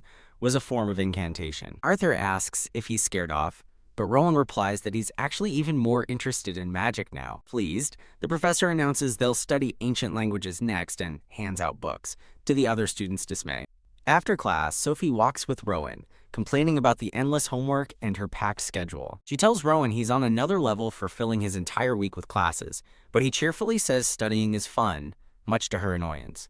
As they walk, Sophie asks Rowan which room is his, and he points down the hall. Sophie realizes he's rooming with Lucas, a name that leaves Rowan looking confused. Later, Rowan sits alone at his desk in his new room, diligently studying. He finds the magic formula is complicated but understandable, and considers a new approach given his limited mana. He resolves to create his own unique magic, tailored to his specific abilities. Whoosh! After intense effort, he successfully manifests a swirling ball of fire, shouting in triumph. He realizes that through trial and error, he can deconstruct and rebuild magic formulas. As he ponders the implications, his newly created fireball continues to burn brightly. Shh! The effort proves too much, and Rowan collapses onto the floor from mana exhaustion. A red-haired boy stands over the unconscious Rowan, asking why he's sleeping on the floor. The scene shifts to a grand view of the sunlit academy building. As Rowan drifts in unconsciousness, he overhears a conversation about his potential and someone named Sienna being blamed for his state. His eyes flutter open to find himself in an unfamiliar room, with the red-haired boy looking on in confusion. The red-haired boy leans in, asking with concern if Rowan is awake and okay. Rowan sits up in bed, rubbing his eyes and looking around groggily. Wham! The boy suddenly grabs Rowan in a tight hug, exclaiming how shocked he was, while a bewildered Rowan asks who he is. The boy smiles, introducing himself as Lucas von Passau, Rowan's new classmate and roommate. Lucas explains he found Rowan collapsed after training, and Rowan realizes with a start that he passed out. Lucas reassures him it was just overexertion and that he'll be fine after some rest, to Rowan's quiet relief. He mentions his father asked him to take care of Rowan, prompting Rowan to ask who his father is. Lucas proudly introduces his father as Oscar von Passau, the deputy commander of the faith. Surprised, Rowan listens as Lucas slyly asks him to tell his father he took good care of him all night. Rowan agrees, noting Lucas's clear manner suggests honesty, and Lucas remarks that people usually mistake him for a senior. Lucas proudly declares that despite his mature appearance, he's only 12 years old. When Rowan asks if he enrolled late, Lucas admits he failed twice by not meeting attendance requirements. Lucas laments that attendance doesn't guarantee promotion anyway, admitting he's not really cut out for studying. Remembering Rowan's messy room, Lucas asks if he collapsed while studying magic, and Rowan recalls creating a fireball. Rowan admits he can't remember anything after that, and Lucas replies that it's a shame. Lucas proudly raises a finger, reminding Rowan of his father's important position as deputy commander. Rowan internally assesses Lucas, noting his impressive mana density and physique for his age. He quietly wonders about the amount of effort Lucas must have put in to achieve such results. Inspired by his new roommate, Rowan resolves to do his best, but Lucas asks if he's already planning to go to school. Rowan says his head hurts and suggests fresh air, which Lucas readily agrees to, admitting he also skips class sometimes. Fired up, Lucas decides they'll go out, declaring that fresh air and good food are the best cures for a headache. Rowan reluctantly agrees, thinking to himself that he now understands why Lucas failed his classes. Out in a bustling town market, Lucas urges a frail-looking Rowan to eat more, worried he'll collapse again. Rowan stops suddenly, sensing a distinct flow of mana coming from a nearby magic shop. He points toward the shop, telling a curious Lucas that he wants to check it out. Lucas agrees, and the two head toward the entrance of the magic shop. They step through the door of the magic shop into its well-stocked interior. The boys walk through the quiet, dimly lit shop, examining the various goods on the shelves. Lucas remarks that the air in the shop feels tingly. Rowan explains that every item is filled with intense mana, which causes Lucas to let out a loud achoo. As he looks around the shop, Rowan's eyes widen in sudden, dawning horror. A spotlight hits Rowan as he realizes the terrible truth. He doesn't have any money. He gloomily wishes the money he earned at the shelter was his, while Lucas sneezes again from the dust. Lucas cheerfully offers to buy him whatever he wants, explaining that his father told him to take care of him. Sparkle Rowan's entire being lights up, his eyes wide with disbelief and hope. With shining eyes, he eagerly asks if Lucas can buy everything, but Lucas flatly denies him. Rowan slumps in disappointment as Lucas tells him to pick just one thing, suggesting a book would last him for months. Resigned to buying a book, Rowan instead spots a flower that supposedly only blooms in moonlight. Deciding to find something Lucas can afford, Rowan wanders deeper into the shop. He scans the shelves, searching for an interesting but inexpensive item. His eyes land on a strange, dark egg marked with a magic circle and glowing with a faint purple aura. Picking it up, Rowan notes its murky mana and assumes it must be cheap, deciding this is the perfect item. The shopkeeper approaches, recognizing the object as the Stone of Gatia, a name that catches Rowan's attention. When Rowan asks about its purpose, the shopkeeper dismisses it as a mere decoration, claiming the egg will never awaken. Rowan curiously asks if there's something inside the egg. The shopkeeper explains it's an object from southern Rhodos, said to seal an unknown entity, but he found it wasn't a useful magical tool. The man defines magical tools as objects that contain magical power, a new concept to Rowan. Rowan asks if breaking the seal would awaken what's inside, and the shopkeeper admits it's theoretically possible, but would require high-level unique magic. Holding the stone, Rowan thoughtfully ponders the meaning of unique magic. He examines the complex magic circle, knowing its spell formula would be far more intricate than a simple fireball. Lucas jokes the stone is better for throwing than a book, and Rowan happily declares he'll buy it.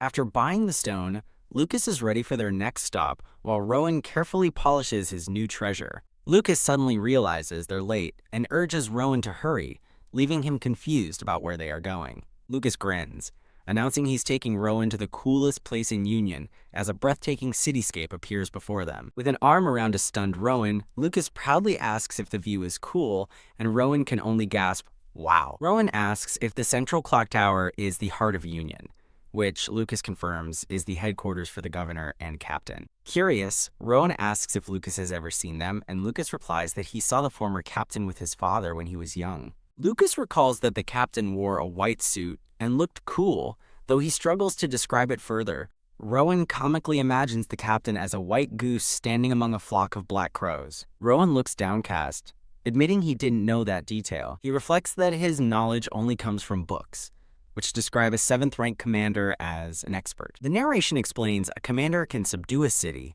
but the captain who leads them is an absolute being, powerful enough to conquer a nation. Finally, the governor is introduced as the most supreme entity on the continent. A hand hovers beneath a golden crown, symbolizing the governor's immense authority. The governor is described as someone who dares to stand as an equal with a king. Clutching the stone, Rowan acknowledges how distant these figures seem, but resolves that someday he'll be able to reach them too. The two boys stand together, gazing out at the magnificent city as the sun sets. As night falls, they continue to quietly admire the view under a starry sky. Sophie mentions that the tower is so tall it's visible from anywhere in the Union, even their school. Staring at the massive clock face, Rowan asks what the red arrow is pointing to. Lucas scratches his head, flustered and admitting he has no idea. Rowan squints, recognizing the clock's markings as symbols from an ancient language. Startled, Lucas suddenly remembers the current year is Kingdom Year 262. Rowan quickly deciphers the clock, explaining that the symbols indicate the date is June 14th, 262, and the time is 7:20. A stunned Lucas asks Rowan how he could possibly know that. A jolt of recognition hits Rowan as he realizes the clock tower is the same one from the vision shown to him by the tree. He remembers the vision of the burning tower, which showed the date June 14th, 272, exactly 10 years in the future. Rowan stands frozen, chilled by the dark implications of his memory. Clutching the stone, he silently processes the terrifying premonition. The scene shifts back to the academy building under the quiet night sky. As Lucas opens their dorm room door, he tells Rowan to get some rest, but Rowan asks where he is going. With a wooden sword over his shoulder, Lucas explains he needs to train, as his body feels dull if he skips even one day. Rowan sits alone on his bed, lost in somber thought. He wonders if his vision was a prophetic dream, and considers what he must do if it comes true. He decides his first step must be to gather as much information as he can from the scenes he witnessed. Rowan's thoughts focus on the clock tower, a constant landmark in his fragmented memories. He realizes he can arrange his memories in chronological order using the time on the clock, preparing to piece together the future. Sorting through his visions, Rowan realizes he can organize the memories to gather experience and understand the future. He focuses, deciding to recall the vision shown to him by the tree once more. Reaching out in his mind, he touches a glowing memory panel, realizing what it represents. His hand extends towards a vision of the burning clock tower, as he comprehends he is seeing the future. Rowan stands silently, observing the fragmented visions floating around him. A devastating vision shows the bodies of Sophie, Lucas, and Senior Sienna lying on the ground. He clenches his fist in silent anguish after witnessing the fate of his friends. Determined, Rowan decides he needs to find out what his rank will be at that future time. He searches through the memory fragments, noting that only one of them contained an image of himself. He focuses on the single vision of his future self standing on a rooftop. In the vision, his older self looks over the city, but the angle hides his rank badge. Rowan believes he can now change the perspective and reaches out to manipulate the vision. The vision shifts dramatically, showing the clock tower crumbling and burning as a figure falls. Now inside the fiery scene, Rowan watches intently. He confirms he can now observe the scene clearly, watching his future self confront a hooded figure. Looking around the burning landscape, Rowan wonders where he is. He stares in shock at the sight of his older self, battered and bleeding. His eyes land on the hooded figure as he lets out a gasp of recognition. A chilling realization dawns on him. He is destined to die in 10 years. The vision shows his future self collapsing with a smoldering hole through his chest. Back in his room, Rowan lowers his head, reeling from the vision of his own death. He sits silently on his bed, lost in the grim aftermath of his premonition. Contemplating the vision, he wonders if it was a warning from the tree. He grasps the catastrophic scale of the vision. The Union's fall means the end of the world. He recalls that the tree is a tool of black magic that sacrifices humans for mana. He theorizes that another person's will likely overlapped with the tree's, causing him to see the vision. Pushing himself up from his desk, Rowan admits he can't be sure the vision is absolute. He resolves to change the future, creating a different reality to prevent the tragedy. Looking at a book, he decides the first thing he needs to change is himself. Reflecting on the vision, he realizes that since he doesn't know his rank, his badge doesn't matter. He considers his options: either avoid becoming a member entirely, or, if that's not possible, find another path inspired by a picture in his book. Looking at his reflection, he resolves to wear a white suit, aiming to become the captain. As a new day dawns, Lucas calls out to Rowan from the doorway. Lucas informs Rowan that teacher Daphne wants to see him, and Rowan asks if he's the only one summoned. When Rowan points out Lucas is also returning, Lucas waves it off and heads to class alone. Rowan is left confused, wondering why teacher Daphne specifically wants to see him. In the faculty office, teacher Daphne expresses concern for Rowan's pale appearance, but he assures her he's better. Rowan thanks her for marking his absence as sick leave, which he learned about from Lucas. Teacher Daphne advises him not to push himself and offers to let him cancel the elective class. Rowan declines, stating he's enjoyed his classes and looks forward to more, prompting her to apologize for pushing him. He gives her a reassuring smile, promising to be careful from now on. Rowan leaves the office with renewed purpose. He walks with determination, deciding he needs to take as many classes as possible. Creak, he opens the door to his classroom. As he enters, a student named Roy and other classmates greet him warmly. A female classmate expresses her relief that he's okay, and Rowan thanks them all for their concern. He smiles, thinking that it's good if they can all become stronger together. Roy expresses his relief, and eagerly asks if they can all take classes together now. Rowan turns to his assembled classmates, including Lucas, and asks if they could do him a favor. Rowan begins by listing the names of his classmates Isidore, Mirza, Rianne, and Kirsten, startling them. He continues, naming Flora, Sebastian, and others, while noting that Lucas might not take basic magic studies. A female classmate is stunned and overjoyed that Rowan remembered her name, marveling at his incredible memory. When she asks why he's so interested in the classes, Rowan explains he simply heard they were both good. With a charming smile, Rowan says he was hoping they could all take the classes together. However, Roy admits to Lucas that he's still hesitant about taking the magic studies class. Rowan acknowledges his hesitation but proposes a different perspective, piquing Lucas's curiosity. Smiling, Rowan decides it's better to show them directly rather than waste time explaining. He asks Lucas to come to magic class just for one day to give it a try, leaving Lucas to consider the offer. As Rowan happily thanks them, Lucas thinks to himself that Rowan's excited expression makes it impossible to say no. Elsewhere in the classroom, a bearded teacher in white robes listens silently to the exchange. The teacher observes the full classroom, realizing it was Rowan who convinced everyone to attend the magic studies class. He asks Rowan if he's feeling well, and Rowan politely assures him that he is much better. Pleased, the teacher remarks that the class has never been so lively, and credits Rowan for the change.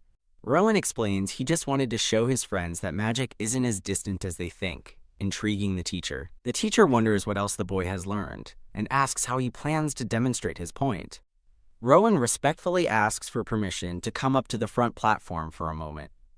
He confidently walks towards the front of the class, leaving his seat behind.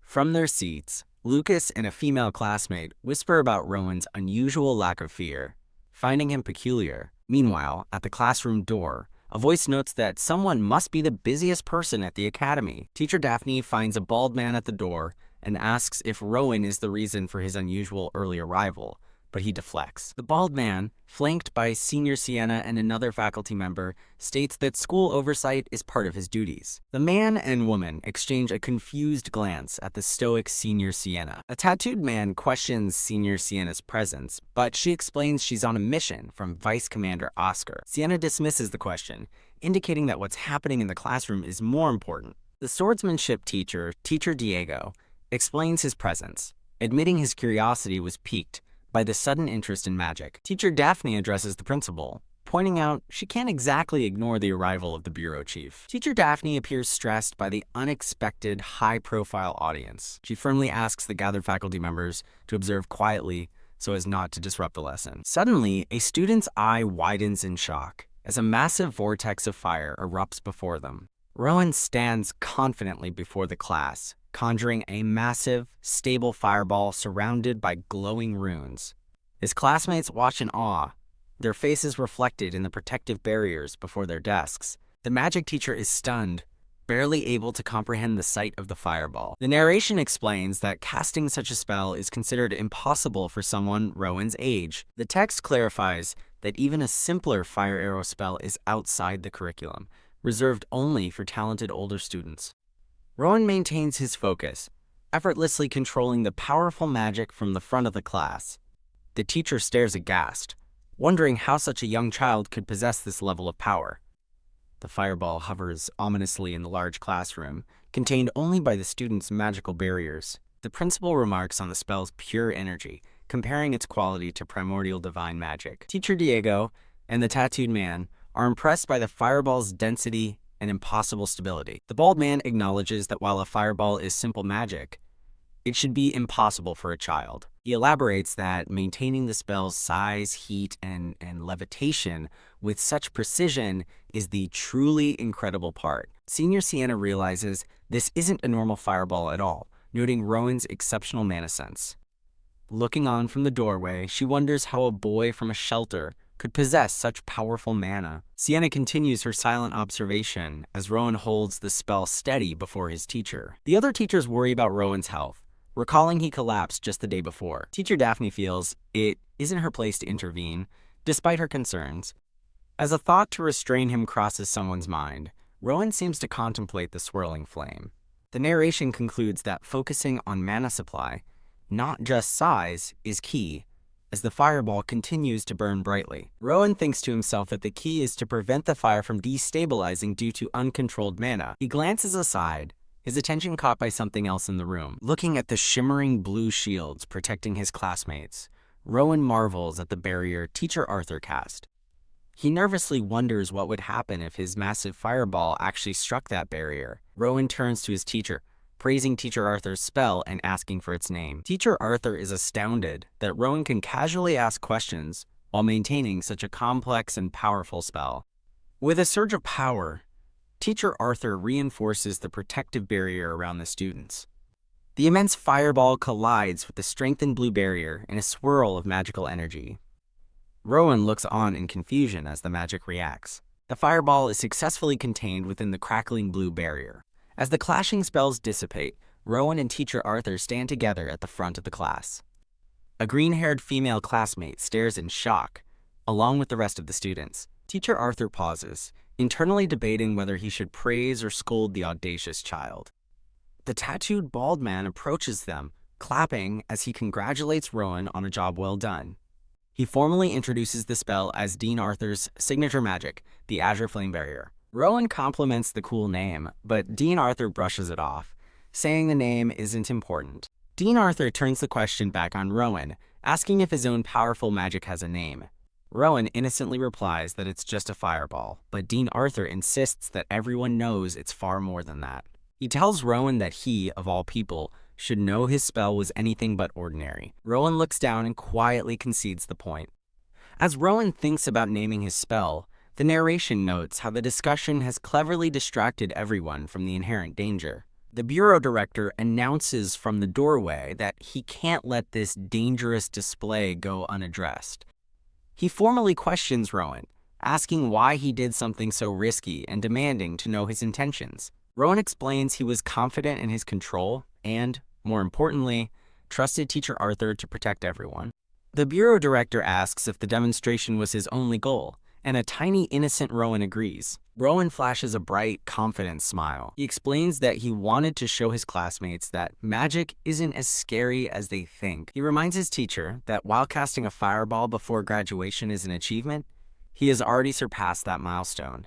Rowan sweetly tells a blushing Dean Arthur that it's simply because he's a genius. Mortified, Dean Arthur wonders if his own teaching methods have been limiting his students' true potential. Rowan stands with a humble and pleased smile. He asks for a little more time to show his friends one last thing, and Dean Arthur grants him permission. Rowan calls Lucas to the front, who reacts with shock and disbelief.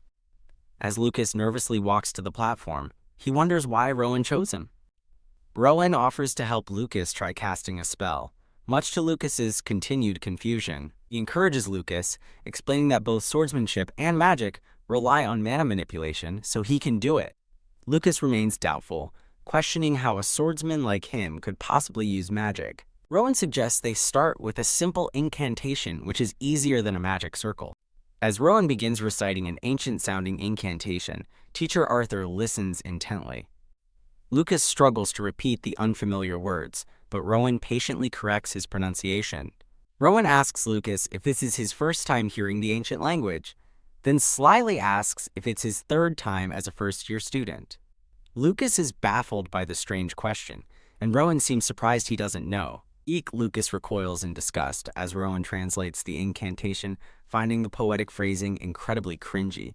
A female classmate watches them intently, murmuring part of the incantation herself. She finishes the line with a determined look as Rowan glances over in surprise. Standing beside Lucas, Rowan despairs, wondering why no one seems to understand the incantation. He worries that if they're stuck on this simple step, they'll never survive the next 10 years. Overwhelmed by the setback, he wonders what he's supposed to do now.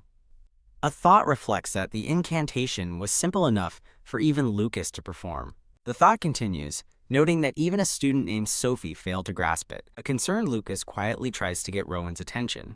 Dean Arthur steps in, asking Rowan to be patient with Lucas on his first day of magic class. Rowan looks up at his teacher and asks if, in addition to the incantation, he can also teach him the spell formula. From their seats, the students watch the unfolding events at the front of the class in amazement. A piece of chalk floats telekinetically from the desk, and Dean Arthur remarks with a smile that Rowan can even use telekinesis. Rowan faces the chalkboard and calmly states that he has written everything. Whoosh! An incredibly complex and glowing magical formula instantly covers the entire blackboard. The intricate glowing runes form a complete and dazzling spell diagram on the board. Stunned, Dean Arthur asks Rowan where he found such a formula, but Rowan explains he simply modified what Professor Arthur wrote. The bureau director observes that it's far more than a simple modification, and Rowan explains it just felt like a better method for him. Rowan looks down, with a faint, knowing smile, confident in his work. Dean Arthur and the bureau director share a silent, meaningful glance. Sensing the need for a private discussion, Dean Arthur asks Teacher Daphne if they can step out, and she readily agrees. The bureau director thanks Rowan for the demonstration and pats his shoulder, promising to talk more later. The bureau director then addresses the elf-like woman, who introduces herself as Sienna of the Pillar of Faith. Dean Arthur unexpectedly asks Sienna to take over the rest of the day's classes, leaving her shocked as she reluctantly accepts. Teacher Diego also dumps his next class on a flustered Sienna, who has no choice but to agree. As the teachers leave, Dean Arthur magically erases the complex formula from the chalkboard with a wave of his hand. The faculty departs, leaving Rowan and a new, temporary teacher, Sienna, to face the class. Sienna stands alone at the teacher's podium, facing the silent classroom. The students sit in hushed anticipation, waiting to see what their new teacher will do. A sudden surge of energy startles Lucas and the other students in their seats. Sienna formally introduces herself as Sienna Runner of the Pillar of Faith, their temporary teacher for the day. With a sly and mischievous smirk, Sienna privately wonders what trouble she should cause for the class. Elsewhere, the Academy's faculty gathers around a long table for a serious meeting. A teacher remarks on how long it's been since an emergency committee was called, while another admits it's his first time attending one. The bureau director, at the head of the table, declares the meeting's agenda is the school's educational policy. The bureau director sits poised and serious, ready to address the committee. Dean Arthur explains that while fireball is known magic, Rowan reinterpreted it in a completely different way. He elaborates that even though its destructive power is weaker, the act of creating an entirely new formula is unprecedented. Teacher Daphne questions if such a thing is possible, but Dean Arthur confirms that he and others witnessed it firsthand. The bureau director thoughtfully concludes that, for now, They must approach Rowan's magic as an entirely new concept. A blonde faculty member argues for age-appropriate education, regardless of Rowan's genius. The faculty debates whether a genius needs tailored education or if that would violate the principles of public schooling. A concerned teacher worries that a standardized approach might cause them to lose talented individuals. A suggestion for early admission into the union is fiercely shot down by a woman who insists the union values more than just skill. Dean Arthur listens silently to the heated debate, deep in thought. A dark thought crosses his mind as he considers the possibility of a personality issue with Rowan. Another teacher disputes this, saying Rowan is polite, but Dean Arthur clarifies that the boy seems to lack consideration for his friend's feelings. Dean Arthur remains grave, troubled by the implications of Rowan's behavior. The narration reveals the union is a meritocracy, but the final hurdle for admission is an interview where character is key. The narration hints that a powerful, long-haired figure values character above all else in potential candidates. One teacher suggests Rowan's display, while well-intentioned, could alienate his peers. The teachers debate whether the skill gap is too wide, and if it's fair to judge the personality of a 10-year-old prodigy. The bureau director smiles and proposes a solution. They should conduct an interview with Rowan. Dean Arthur nods in agreement, deciding to call Rowan in to hear his story directly. Rowan sits quietly before the committee, with the stoic Sienna standing guard behind his chair. Teacher Daphne warmly welcomes Rowan, observing that he looks downcast. She asks if he's disappointed about Lucas, and Rowan admits his frustration at being unable to gauge his friend's abilities. Dean Arthur reassures him that teaching magic is difficult, but Rowan reveals he is already formulating new hypotheses. Rowan explains his hypothesis to the committee, suspecting Lucas gives up easily on things he dislikes. He finishes his thoughts, admitting he may have pushed Lucas too hard without considering his personal situation. Overcome with empathy, Rowan's expression becomes genuinely remorseful. His mood then brightens as he smiles, relieved that his friends aren't actually sick. A confused Dean Arthur asks Rowan why he is so desperately trying to teach his friends magic. The entire committee room falls silent, their attention fixed on Rowan as they await his answer. Teacher Daphne, however, watches the boy with a gentle and understanding smile. The bureau director dismisses Rowan, reassuring him the meeting wasn't a reprimand. After he leaves, Teacher Daphne proposes a new educational system. Tailor academics to the gifted, but social skills to the average. Dean Arthur carefully reads her proposal, contemplating its far-reaching implications. The bureau director agrees, announcing the union school will undergo a major transition centered on the first years. He officially tasks the committee with analyzing and overhauling the entire curriculum. The next day, a new, blonde-haired instructor addresses the assembled first-year students. With arms crossed, he announces that both swordsmanship and magic are now mandatory subjects for all students. Jan, a tired Lucas, expresses his disbelief to Rowan that school policy could change in a single day. The instructor continues, introducing 2 active union members who will now serve as assistant instructors. Wah! The students erupt in excitement, thrilled by the valuable opportunity to learn from seasoned professionals. The instructor then singles out Rowan, Sophie, and Lucas for autonomous training, instructing them to spar with each other. The chosen trio stands together, surprised by their special assignment. While Lucas questions the decision, Rowan eagerly accepts, excited for the chance to face them in a spar. Sophie's eyes burn with determination, seeing this as the perfect chance to test the results of her training. Lucas challenges Rowan to the first match, while Sophie calmly declares her turn will be next. Thwack! A practice sword slams into the ground right before Lucas's foot, ending their spar in an instant. A dejected Sophie clenches her fist, realizing Rowan had once again perfectly read her sword's path. Yet, she finds a glimmer of hope, believing she saw a brief opening that she can exploit next time. She offers Rowan a firm handshake, which he returns in mutual respect. Still puzzled by her loss, Sophie asks Rowan if there is a flaw in her swordsmanship. Rowan explains her mana flow is slightly misaligned and suggests changing its direction, leaving Sophie confused. Lucas bluntly translates, telling her to stop swinging awkwardly and be more decisive. He then taunts her about having wobbly legs, causing an angry Sophie to glare at him. As Sophie yells at Lucas to shut up, he smugly assumes Rowan's silence is a sign of agreement. Turning to Rowan for a real answer, Sophie is told that while Lucas has a point, she has plenty of strength. Crack. Rowan clarifies that her mana is split evenly, advising her to ground her lower body to improve her stance. Enraged, Sophie yells Lucas's name and lunges at him, catching him completely off guard. The blonde instructor smirks as he watches them, recalling the committee's concerns about personality issues. He concludes with satisfaction that the adults were worrying for nothing. The three friends are shown laughing and getting along, their bond strengthened by their sparring.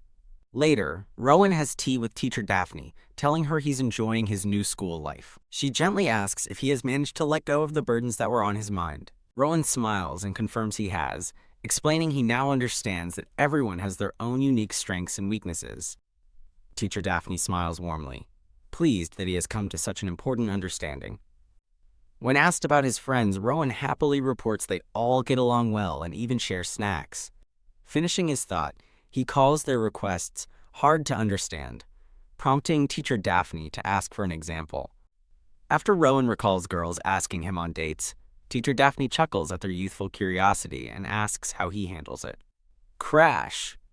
Rowan's innocent reply, that he suggests they study together instead, leaves teacher Daphne speechless. She presses further, asking if there's any girl he's particularly interested in, making Rowan pause and think. He admits that Sophie is different, citing her excellent swordsmanship and unique ability to create flames. Rowan explains that after learning about her personal circumstances, he began to care for her, prompting teacher Daphne to inquire further. He reveals a painful secret. Sophie is the illegitimate child of the renowned Full family, sent to the academy to strengthen ties with the Union. Rowan reflects on Sophie's burden, seeing her as a valuable friend he can learn from. Rowan muses to himself, having developed a hypothesis about Lucas over the past few days. He comically analyzes Lucas's mind, concluding it's only filled with training, food, and avoiding his father. Smiling warmly, Rowan resolves to guide his friend Lucas, seeing it as the proper thing to do. A woman listens with a strained laugh, calling Rowan's unique way of thinking a very good mindset. In a grand library, a voice tells Rowan that they can't simply feel sorry for his physical constitution. An older man with a beard explains that Rowan's weak constitution is a minor flaw compared to his many other gifts, but Rowan remains determined, expressing his desire to wield even more powerful magic than he currently can. He asks how he can improve, learning that special magical tools can amplify one's power. Rowan is excited by the options, but the man cautions that if it were so easy, everyone would be a mage. The man explains that cheap magical tools are useless for someone of Rowan's caliber, leaving him disheartened. Rowan then asks about elixirs, prompting the older man to consider the possibilities. He learns that while most elixirs restore power, rare and powerful ones can even improve a person's constitution. Rowan quietly compares these potent elixirs to the legendary fruit of retail. The reality of his difficult situation sinks in, and his expression falls with disappointment. The older man tells him not to be disappointed just yet, urging him not to look so sad. He then presents Rowan with a small locket hanging from a silver chain. Click the locket opens to reveal a single, small, pearl-like elixir nestled inside. The man suggests the elixir was destined for him, but Rowan is stunned to be offered such a precious item. Reassured that it isn't as powerful as he thinks, Rowan gratefully accepts the gift. Without a moment's hesitation, Rowan consumes the small, pearl-like elixir. Whoosh! He's immediately overwhelmed by a massive surge of blue magical energy. His eyes widen in utter shock as the intense power courses through him. The sensation subsides, leaving him sitting calmly back in the quiet office. The older man watches him intently, silently waiting for a result. Rowan looks down at his hands and quietly reports that the elixir had no effect. He clenches his fist in frustration, confirming his deep disappointment. The older man sighs, ashamed and surprised that the elixir was so completely ineffective. Rowan, however, seems to have anticipated this outcome, thinking to himself, as expected. He realizes that instead of fixing his weakness, he should focus on what he can do, manipulating mana directly. With a new path forward, Rowan's face lights up with a bright, determined smile. Half a year passes in a flurry of study under the winter sky. The scene shifts to a classroom door, clearly marked 1-1. During an exam, Rowan demonstrates his magic, conjuring flames in his hands for the older man and Oscar. Both men watch with surprise as Rowan expertly manipulates a ball of fire. He skillfully commands 2 swirling orbs of fire, showcasing his advanced control. The older man comments that this is possible due to Rowan's direct mana handling, while Oscar marvels at his amazing talent.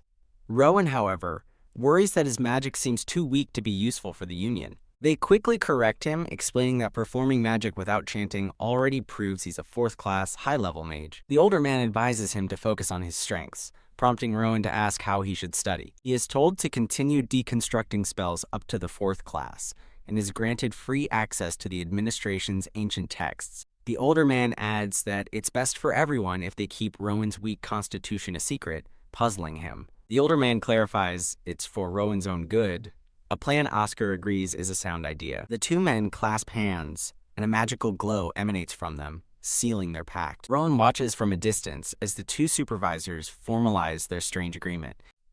Utterly bewildered, Rowan wonders what on earth they are doing in the middle of his exam. Later, the older man addresses a council, explaining that Rowan's situation requires a special decision. A blonde man slams his fist on the table as a shocking declaration is made.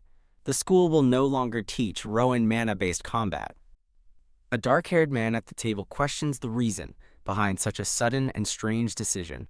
The council is informed that since Rowan is set on joining the Union, he should learn their practical methods directly. The bureau director questions Dean Arthur's decision to let Rowan focus on magic, which Arthur confirms is the boy's own wish. The bureau director praises Arthur's magnanimity, but Arthur states he is not driven by ambition and will now focus on physical training. Sienna turns to a senior colleague, asking for his current assessment of Rowan's level. The bald teacher with the scar declares Rowan could pass the first stage of the Union exam with just a sword, shocking himself with the assessment. He continues, explaining Rowan's natural talent will eventually overcome his current lack of destructive power.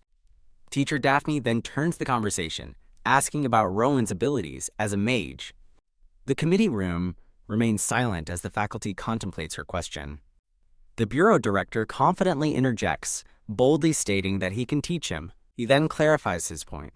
There is nothing left for him to teach the boy. Teacher Daphne explains with shock that Rowan is already using Class 1 and 2 magic and dissecting Class 3, making him a facto Class 4 mage. The bureau director adds that because Rowan is so intelligent, he treats even the most complex incantations like simple toys. The scene shifts, showing someone walking down a decorated hallway. The walker is revealed to be Rowan, carrying a book as he proceeds through the hall. In a classroom, Dean Arthur formally dismisses the students for the day. After reminding the class of their assignments, he calls for Rowan to stay behind for a moment. Rowan stands obediently before Dean Arthur's desk in a grand, sunlit office.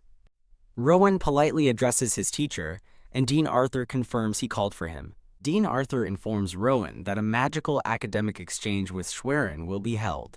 Rowan looks up, surprised by the unexpected announcement. Rowan notes this is the first he's heard of it, and Dean Arthur explains the event used to be common but faded over time. As magic declined, the event disappeared, leaving Rowan to wonder why it's suddenly being revived now. Dean Arthur nods knowingly, anticipating Rowan's unasked questions. Rowan listens intently, a spark of realization in his eyes. Whoosh! He instinctively summons 2 swirling fireballs, a testament to his power.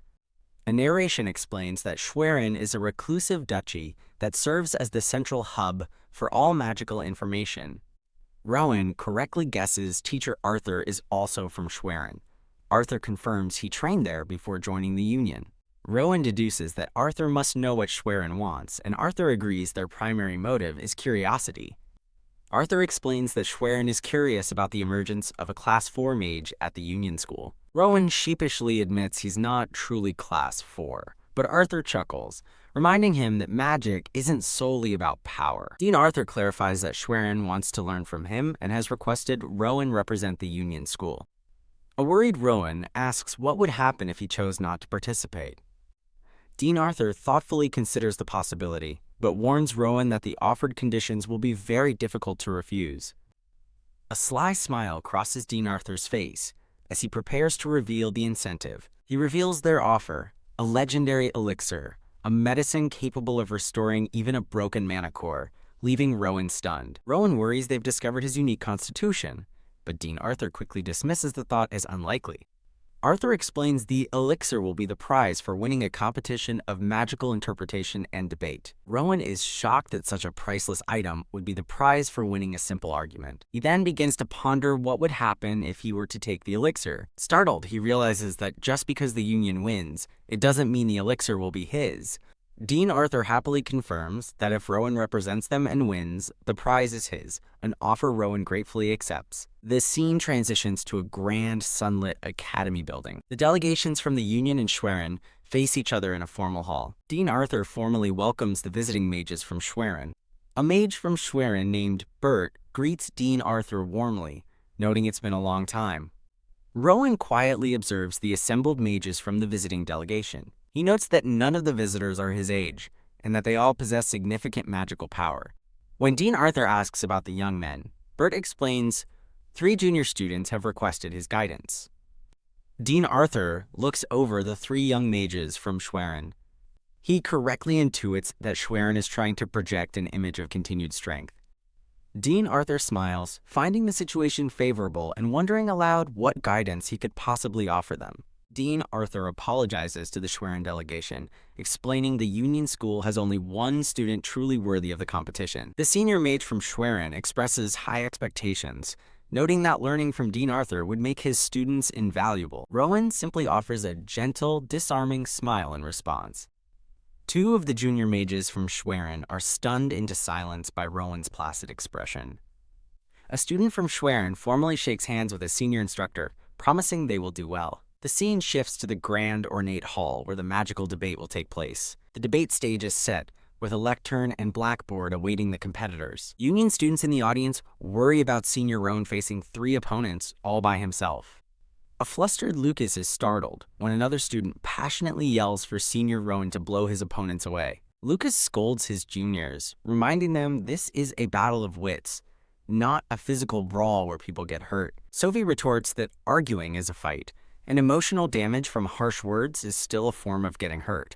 A brown-haired girl with green eyes approaches Lucas, who asks if he knows her. She confirms she knows him, pointing out that he is always by senior Rowan's side, leaving Lucas flustered. Lucas confidently tells her not to worry because Rowan can't be beaten, prompting her to note his uncharacteristic forwardness. Deciding the juniors need reassurance, Lucas offers to step up, but Sophie skeptically questions his intentions. The green-eyed girl is surprised by the exchange. A woman in a formal dress walks toward the lectern to officiate the event. The moderator stands before the audience with a serious expression, ready to begin. As the representatives are called, Kaya, Sophie, and Sienna erupt, unfurling a banner to cheer for Rowan. The debate begins with Rowan seated on one side and the 3 Schwerin students on the other. Rowan calmly faces his 3 young opponents from the visiting delegation. The moderator formally addresses the room, announcing she will first explain the competition's format. She introduces the first debater from Schwerin, a red-haired young man named Yuli Marco. Next, she introduces Rowan from the Union School, who now faces Yuli directly. The moderator announces that Rowan will begin by presenting the first topic for discussion. Rowan rises gracefully, ready to address the assembly. He calmly declares his chosen topic for debate is telekinesis. The 3 mages from Schwerin are visibly taken aback by his unexpectedly basic choice. A brown-haired Schwerin student internally scoffs, recalling that the first round is for establishing dominance with a bold topic. He can't believe Rowan chose a simple, Class 1 magic like telekinesis for his opening. The other visiting students whisper in disbelief, questioning the rumors about Rowan and feeling their trip was a waste. Yuli stands and objects, stating that telekinesis is beneath discussion, and accuses Rowan of mocking them. Rowan innocently replies that he would never dream of mocking his esteemed seniors. When the visitors dismiss the topic as a waste of time, Rowan counters that exploring the world's basic principles is a worthy endeavor. Flustered, the Schwerin students challenge him to specify which aspect of telekinesis is worth exploring. Rowan turns the question around, politely asking what topic his senior had prepared instead. Yuli condescendingly suggests fireball would be more appropriate for the current level of discussion, which Rowan accepts. Yuli patronizingly offers his hand, saying a topic like fireball might be hard for young Rowan. He smugly asks if Rowan can squeeze out some wisdom for the sake of the important meeting. Dean Arthur realizes with concern that information about Rowan's unique fireball must have been leaked to Schwerin. Rowan proposes they address both telekinesis and fireball together, confusing the opposing team. He suggests discussing the combination of the 2 spell formulas, but a smirking Yuli claims not to understand. With a simple wave of his hand, Rowan telekinetically levitates a piece of chalk, shocking his opponent. Yuli stares in disbelief, realizing Rowan cast the spell instantly, with no incantation. Yuli defensively boasts that he can also use telekinesis and begins chanting a complex incantation. His teammates watch in confusion, questioning the spell formula he is attempting to use. Before Yuli can finish his chant, Rowan has already used the floating chalk to fill the entire blackboard with a complex formula. Rowan concludes his presentation by stating that both are standard magics with no room for combination, boring a student in the audience. Having finished his point, Rowan stands calmly at the podium. He finishes his opening statement by calling telekinesis a basic magic that anyone with mana can perform. Rowan explains that Senior Ulrich's suggestion inspired his next move. He reveals he has written 2 new spell formulas by combining telekinesis and fireball. He first describes controlling a fireball with telekinesis, creating a powerful, swirling inferno. Whoosh. He then levitates 3 pieces of chalk to demonstrate his second concept. This second formula, he explains, converts an object controlled by telekinesis directly into a fireball. With a simple wave, Rowan effortlessly transforms the floating chalk into a stable sphere of fire. He calmly concludes his presentation, leaving the entire hall in stunned silence. The visiting mages from Schwerin stare in utter disbelief at Rowan's unprecedented magical feat. Dean Arthur smiles, knowing Rowan's display would be astonishing to anyone unaware of his true abilities.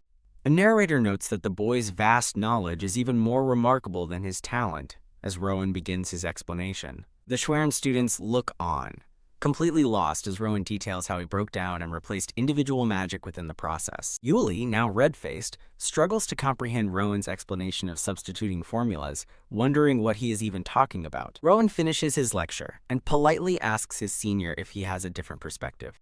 He humbly invites his opponent to teach him if there is a truth he has yet to realize. Internally, Yuli panics, refusing to be humiliated by a child and feeling he should at least be able to understand the concept. He steels himself, believing there's no way he can't replicate what the little kid just did. As a representative of Schwerin, Yuli resolves that he absolutely cannot yield here. The immense mental strain proves too much, as Yuli violently coughs up blood. His teammate watches in horror as Yuli collapses, while Rowan looks on in mild surprise. The other student cries out for Senior Ulrich as he lies defeated on the floor. The prize, the legendary elixir, gleams as a symbol of Rowan's decisive victory. Dean Arthur presents the prize to Rowan, complimenting his refreshing discussion, and Rowan gratefully accepts. Rowan holds the case containing the priceless elixir. Dean Arthur advises Rowan to wait before consuming the elixir, warning of potential side effects for someone so young. Rowan asks if taking it around his graduation would be fine, and his teacher agrees. He contemplates the 2 years until graduation, the image of the powerful elixir fresh in his mind. The scene shifts to an orange-haired third-year student from the Union School, waiting nervously. She clutches a love letter, its envelope sealed with a small red heart. Elsewhere, Rowan walks down a hallway with his friends, including Yuli and Sophie. A narrator explains Rowan is incredibly popular, receiving countless confessions and inspiring many to join the Union. The orange-haired girl peeks around a corner, admitting to herself that she doesn't feel she is worthy of Rowan. With her heart pounding, she whispers his name and gathers her courage to approach him. She steps out to confess, startling a surprised Rowan. After her confession, Rowan coldly explains that for him, love means keeping the memory of those who have left him in his heart. The girl tearfully asks why he's being so harsh, but he calmly questions if what she feels is truly love. She looks on, confused, as he compares the symptoms of true love to those of mental illness. He bluntly tells the girl, Rita, that she doesn't show that kind of all-consuming passion. Rowan softens his tone, clarifying that he isn't denying her feelings, but suggests another possibility. He proposes she might have experienced physical changes, like tension or excitement, leaving Rita floating in a cosmic daze. He asks her if we should really call the excitement she felt love. With a gentle smile, Rowan suggests her feelings are closer to admiration. He invites her to continue their constructive conversation if she still believes her feelings are love. Stunned, Rita feels as though she's been hit, yet finds her mind is suddenly and unexpectedly clear. As she walks away, she reflects on being rejected by the boy she's had a crush on for 3 years. A new determination shines in her eyes. She turns her face to the spring breeze, feeling a sense of renewal and release. In a lecture hall, a woman introduces Director Lagos from the administration, who will be giving a valuable career lecture. The students, including Rowan and Yuli, applaud as the speaker takes the stage. Director Lagos, the bald man with the tattooed arm, stands ready to address the class. He invites the students to ask any questions, promising to answer them all sincerely. Director Lagos gestures for the first question, and a student eagerly raises his hand. A student asks why the union is always short on people when so many take the entrance exam.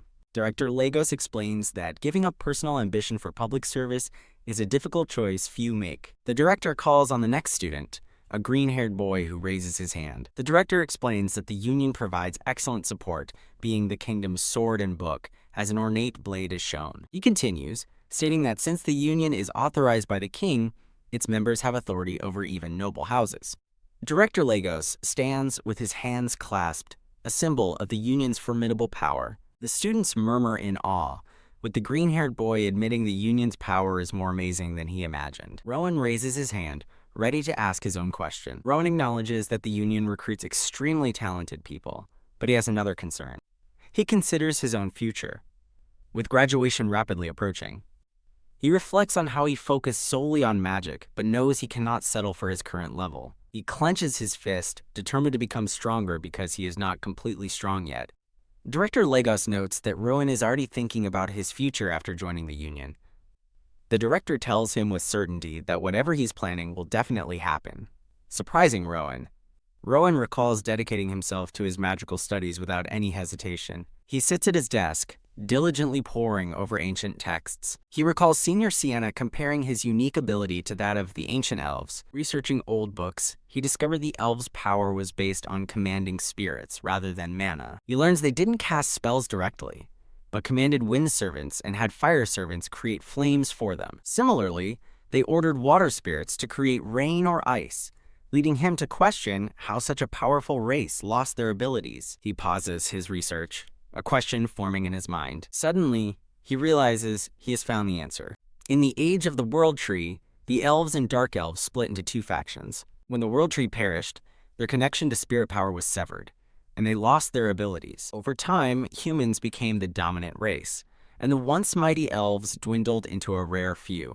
Rowan finds the history interesting, but realizes it offers no real clue about the origin of his own unique power. He is certain, however, that the glow he perceives is mana, not the power of spirits. Rowan approaches a gray-haired elder and asks him to define dark magic. Rowan explains his own research was fruitless, and the elder isn't surprised, as dark magic groups have only recently become enemies. Rowan recounts seeing Latel's magic, which used an ancient language, but the mechanics behind it remain a mystery to him. The elder speculates that if there is a difference, it lies in the very nature of the mana itself.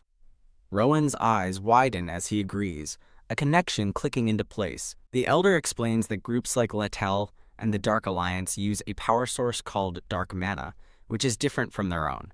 Rowan realizes the murky energy he witnessed must have been dark mana, and he asks for a clearer explanation. The elder defines it simply: if mana comprises the world, dark mana comprises the world of evil. Rowan questions the world of evil, and the elder asks if he knows about the demon world, which he does.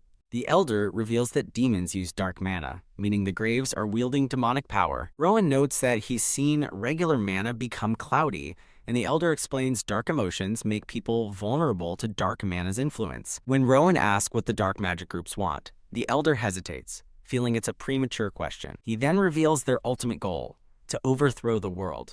The scene shifts to a quiet room, with a gentle breeze rustling through an open window. As Rowan gets ready, a voice from off-screen asks if he's really not going to the salon. He replies that he's fine, prompting a sarcastic, "Of course you are," from Sophie, who waits with Yuli. Sophie adds that Rowan looks much better than someone else, glaring pointedly at a confused Yuli. Yuli protests that she was just staring at his face, while Rowan watches their bickering with a small smile. Tugging a yelping Yuli by the cheek, Sophie tells Rowan to take his time, and they'll head out first for the graduation. Waving them off, Rowan muses to himself that Sophie and Yuli have gotten quite close. He picks up the case containing the elixir, reflecting on how quickly time has passed. The priceless elixir gleams within its case, a symbol of his journey. Rowan holds the elixir, recalling his instructions to drink it around graduation. Elsewhere, Yuli expects his father to comment on his appearance, while Sophie hopes she looks presentable for the main house. Sophie tells Yuli that he and Rowan are her family now, the one she must protect. In a memory, a spirit reminds Rowan that he's only truly alone when his heart is empty. Filled with resolve, Rowan declares he's never truly alone and prepares to take the elixir. The now empty elixir flask lies on the floor. Bathed in a blue aura, Rowan realizes the elixir didn't change his constitution, but now allows him to see mana more precisely. He looks on in surprise, his perception of the world fundamentally altered. A dark, egg-like stone pulses with energy, unchanged by the years that have passed. Rowan picks up the mysterious stone, which he has kept for a long time. He wonders if his newfound clarity is truly from the elixir, as the mana around the stone now looks far more detailed. Confident in his enhanced abilities, he believes he can finally break the spell on the stone. He begins to channel his power, and intricate magic circles envelop the dark stone. Crack! The stone begins to fracture under the immense magical pressure. Startled, Rowan watches as the stone shatters in a blinding flash of light. From the shattered remains, a tiny winged creature emerges from a radiant glow. Rowan stares in disbelief, wondering if the cute creature is an owl. The tiny owl snuggles affectionately against Rowan's chest. Flap, flap! As Rowan confirms it's an owl, the creature flaps its wings excitedly in his hands. He wonders if it's a horned owl as the creature looks around and chirps, "Owl." Rowan smiles as the friendly owl nuzzles him, observing that it's a good one. Noticing the stone's murky mana has vanished, he decides it's safe to keep the creature. He gazes fondly at the small owl as it peacefully falls asleep in his hands. The scene shifts to the grand front gate of the Union School on graduation day. A formidable, blonde swordsman arrives at the school grounds. He reflects that 5 years have passed since his last visit to the Union. Holding a gift bag, he muses that he wasn't even sure his troublemaker son would graduate. He glances at the wrapped gifts inside the bag. A memory shows Deputy Director Oscar placing a young Rowan on a horse with Senior Sienna, entrusting him to the Union. Oscar resolves to congratulate Rowan himself, as the boy has no other guardian. He spots Dean Arthur, Senior Sienna, and other familiar faces, wondering why Sienna is there. A narrator explains Sienna served as Rowan's counselor and confidant during his school years. Sienna and Dean Arthur argue over who should be Rowan's guardian, with Sienna citing their close bond and the Dean emphasizing their shared magical research. The Dean boasts that Rowan will call him Grandpa Sam, but Sienna counters that Rowan called her Nuna, staking her own claim. Oscar listens in disbelief, shocked that they are seriously fighting over guardianship of Rowan. He looks down at his gifts, realizing he never expected Rowan to become so influential. A small smile crosses Oscar's face as he realizes his past worries were for nothing. An announcer calls the top graduate, Rowan, to the podium. Rowan walks onto the stage to accept his honor. Clap, clap. He stands confidently at the podium before the assembled school.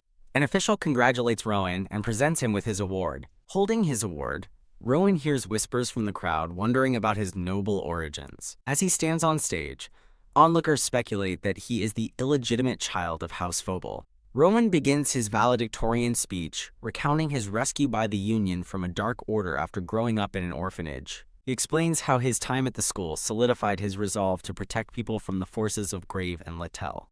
He declares his sole purpose is to use his abilities to serve peace and the people. Rowan thanks those who guided him and became his guardians, helping him build a righteous character. He extends his gratitude to the principal, teachers, staff, and classmates who supported him on his journey. With a sincere smile, he dedicates his honor to the Union and the school that welcomed him. In the audience, Yuli and Sophie clap proudly for their friend. Phew. Watching from the sidelines, Oscar muses that perhaps Rowan never needed a guardian after all. The scene shifts as a blue, crystalline object glimmers brightly. A new day dawns over a bustling city with a prominent clock tower. Walking with Rowan and a brown-haired girl, Lucas remarks, "You really are something." Lucas reveals his plan to take the Union entrance exam immediately after the ceremony. Rowan smiles, saying it was his plan too, as the brown-haired girl notes their similar mindsets. Lucas mentions his dad was looking for Rowan, who decides to greet him after the exam. Rowan's focus shifts to a more important matter, as he and the girl share a serious look. He asks the girl, "Sophie, are you okay?" but she remains silent and troubled. Sophie clenches her fist, confessing she's not okay. Her public embarrassment has shattered her confidence. She worries about her performance on the exam, while Lucas wonders what he did to upset her. Rowan encourages Sophie, telling her to aim high in the Union where her skills will surely be recognized. Assuring her that he knows her skills best, he asks for her trust, and she shyly agrees. Rowan suddenly has an idea.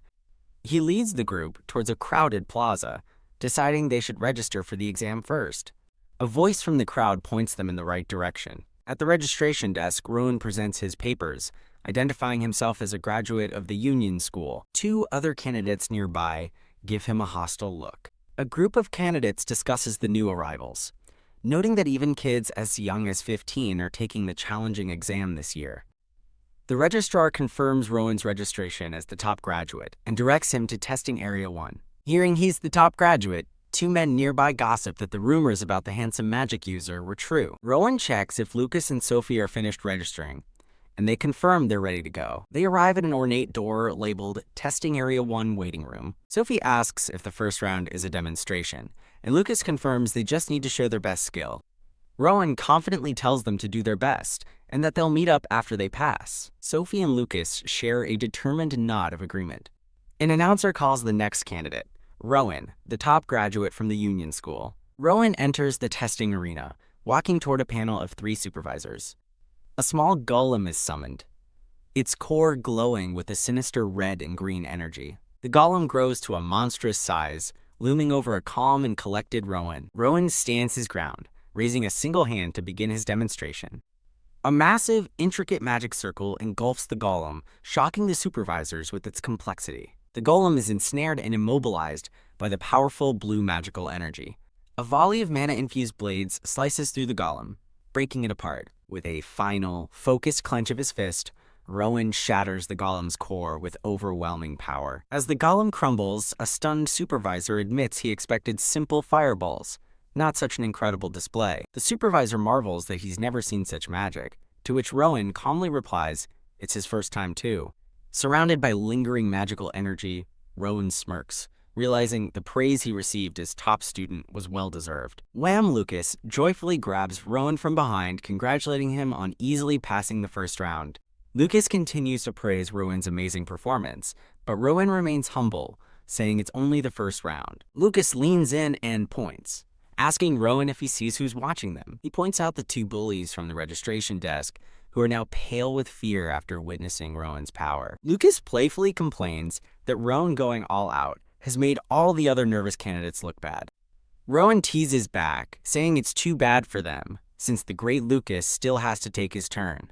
His friendly teasing over, Rowan turns his attention to a concerned-looking Sophie. He offers her a warm, encouraging smile, telling her he looks forward to her turn. Sophie is visibly startled, but moved by his words of support. With newfound confidence, she gives him a grateful smile and thanks him. The announcer calls the next candidate, Sophie Phobel, prompting her to step forward. Sophie grips the hilt of her sword, her expression now firm and resolute for her test. Sophie strides purposefully away from Rowan and a red-haired swordsman, heading for her exam. The red-haired swordsman tells her not to lose her nerve, while Sophie turns back with a look of quiet determination. Sophie stands alone in a large circular arena, facing a formidable stone golem. Drawing her sword with a flourish, Sophie prepares for battle as Rowan and 2 others watch from a balcony. One of the spectators, a man with light brown hair, observes that while she's using the Phobel sword technique, her stance is off. A man who has fought the Phobel family before explains their technique relies on continuous, illusion-like strikes that are very difficult to counter. Focused in the arena, Sophie holds her stance, her mind fixed on the concept of depth. An inner voice explains that for the Phobel style, the sword must become an extension of the body, but a poorly drawn sword has no depth. When asked what Sophie should do, the critical spectator callously remarks that the illegitimate child must relearn how to even hold a sword. Rowan silently dismisses their criticism, thinking they're just spouting theories and that Sophie doesn't deserve their harsh judgment. In his thoughts, Rowan encourages Sophie to prove them all wrong. He mentally urges her to show them her true worth. Swoosh! Sophie dashes forward in a blur, closing the distance to the golem in an instant. With intense focus, she unleashes a powerful slash infused with golden energy. A brilliant flurry of golden light slices through the golem's form. The two spectators who had been criticizing her gasp in utter shock. As the golem crumbles into rubble, Rowan watches with a proud, knowing smile. Sophie stands over the defeated golem, its form now just a pile of stones. She lowers her sword, a faint, satisfied smile on her face. A stunned examiner announces that Sophie Phobal has passed the test. The other candidates murmur in disbelief, amazed at her speed and power, noting she easily cut a golem they couldn't even scratch. The red-haired swordsman praises her tremendous talent and flawless strikes, as expected of the Phobal family, while Rowan claps softly. Sophie walks away from the testing area, her trial complete. She runs up to Rowan and the red-haired swordsman, who she calls Lucas, and he congratulates her on a job well done. Lucas teases her, saying her sword felt a bit slow, earning an annoyed glare from Sophie. He gives a confident thumbs up, seemingly pleased with her performance despite his teasing. The examiner consults his list, preparing to call the next candidate. Lucas is called to the stage and remarks that it's time for him to warm up. With a mighty battle cry, Lucas unleashes a massive swing of his greatsword at a small training dummy. His strike shatters a giant red crystal target with overwhelming force. Lucas walks away nonchalantly from the wreckage, muttering to himself. He sheepishly rubs his nose, admitting he might have been a little too loud with his battle cry. The examiner stands frozen, lamenting that this is the third thing Lucas has broken, and silently begging him to stop. A voice announces that Lucas von Passau has passed the exam. A man welcomes Rowan and Lucas into a room, telling them to make themselves at home. Rowan thanks Lucas for letting him stay at his place after graduation, but Lucas insists it's only natural. The man from before calls for Lucas, who promises he'll be right there. In a flashback, a younger Rowan looks with distaste at a steaming bowl of stew, questioning the presence of carrots.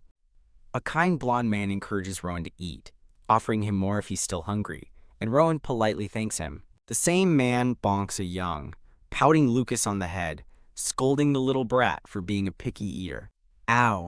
As Lucas complains about being hit, the man tells him to stop whining, while a young Rowan calmly eats his food. Rowan tells himself the food tastes good, but his inner thoughts reveal he thinks it's actually bad. Back in the present, the blonde man asks Rowan if he liked his gift, and Rowan thanks him, saying it was just what he needed. Rowan internally reflects that, though he's grateful, he somehow received 6 of the exact same wallet. The blonde man tells Rowan he knew he was special, but was still surprised by his powerful magic in the first exam. Pausing thoughtfully, the blonde man says he's looking forward to seeing what Rowan does in the second round. Rowan smiles, accepting the praise and anticipation. A split panel contrasts a disdainful noble from the past with Rowan's confident expression in the present. On the day of the second test, Rowan stands face-to-face with the same noble who had criticized Sophie. A narrator notes that with far more people passing than expected, the testing period had to be extended. On a balcony, 2 officials note the surprisingly high number of applicants who passed, calling them a brilliant generation. One of the officials observes Rowan in the distance, calling him the brightest of them all. The noble who had criticized Sophie confirms Rowan's name, and that the second test consists of 3 matches. Rowan feels a sense of relief, glad he won't have to fight his friends, Sophie or Lucas. Rowan calmly addresses his opponent, the noble who had belittled Sophie. The noble turns with a questioning look, asking if Rowan knows him. Rowan recalls hearing the man's sharp critique of Sophie's swordsmanship during her exam. Rowan points out that Sophie passed despite the man's opinions, adding that he'd like to learn from his insight. The noble is momentarily taken aback by Rowan's unexpected request. With a condescending smirk, the noble agrees to teach the recent graduate a lesson, telling Rowan to be grateful. Rowan's eyes narrow with focus as he prepares to draw his sword for the duel. The noble lunges forward in a blur of motion, but Rowan effortlessly intercepts his attack. Stunned, the noble watches in disbelief as Rowan levitates his sword with a mere flick of his finger. An examiner asks if the noble will continue the match as he walks away in silent frustration. Gah, fuming that he was toyed with by a brat, the noble clenches his fist and agrees to continue. Stomping forward in anger, he calls Rowan an arrogant brat. He gathers mana in his fist, boasting he can still handle a whelp like Rowan even without a weapon. As the noble lunges with his fist glowing, Rowan calmly prepares a magical counterattack. Rowan deftly sidesteps and trips his opponent, sending him tumbling to the ground. Urgh. The defeated noble lies on the ground as the examiner impassively marks the result. Rowan gives a satisfied smile, reflecting that it was a good match. Later, Rowan reads a lengthy letter, apparently a detailed analysis of their fight from his opponent. On the day of the final interview, Rowan straightens his new suit, ready for the last step. He reflects on his journey, realizing he's now just one step away from joining the Union. In his thoughts, Rowan acknowledges a lesson from his recent match. His attack patterns are too predictable. He recognizes his fighting style is reactive, as he tends to counterattack rather than initiate.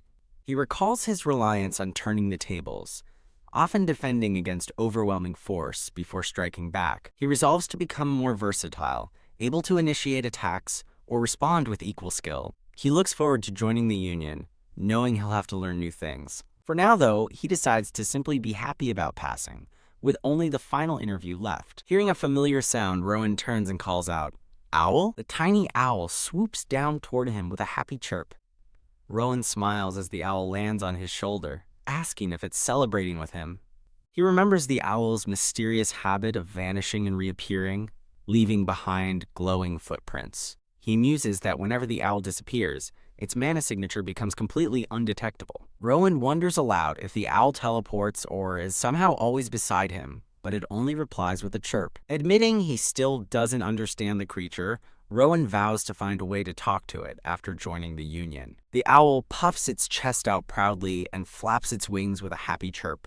Rustle. The owl gets his attention just as a woman's voice calls out, having finally found him. The owl's mana fades as it vanishes from his shoulder, leaving Rowan to wonder where it went. Sophie waves cheerfully, telling Rowan it's time to go to the interview. The scene shifts to the grand and imposing main building of the Union.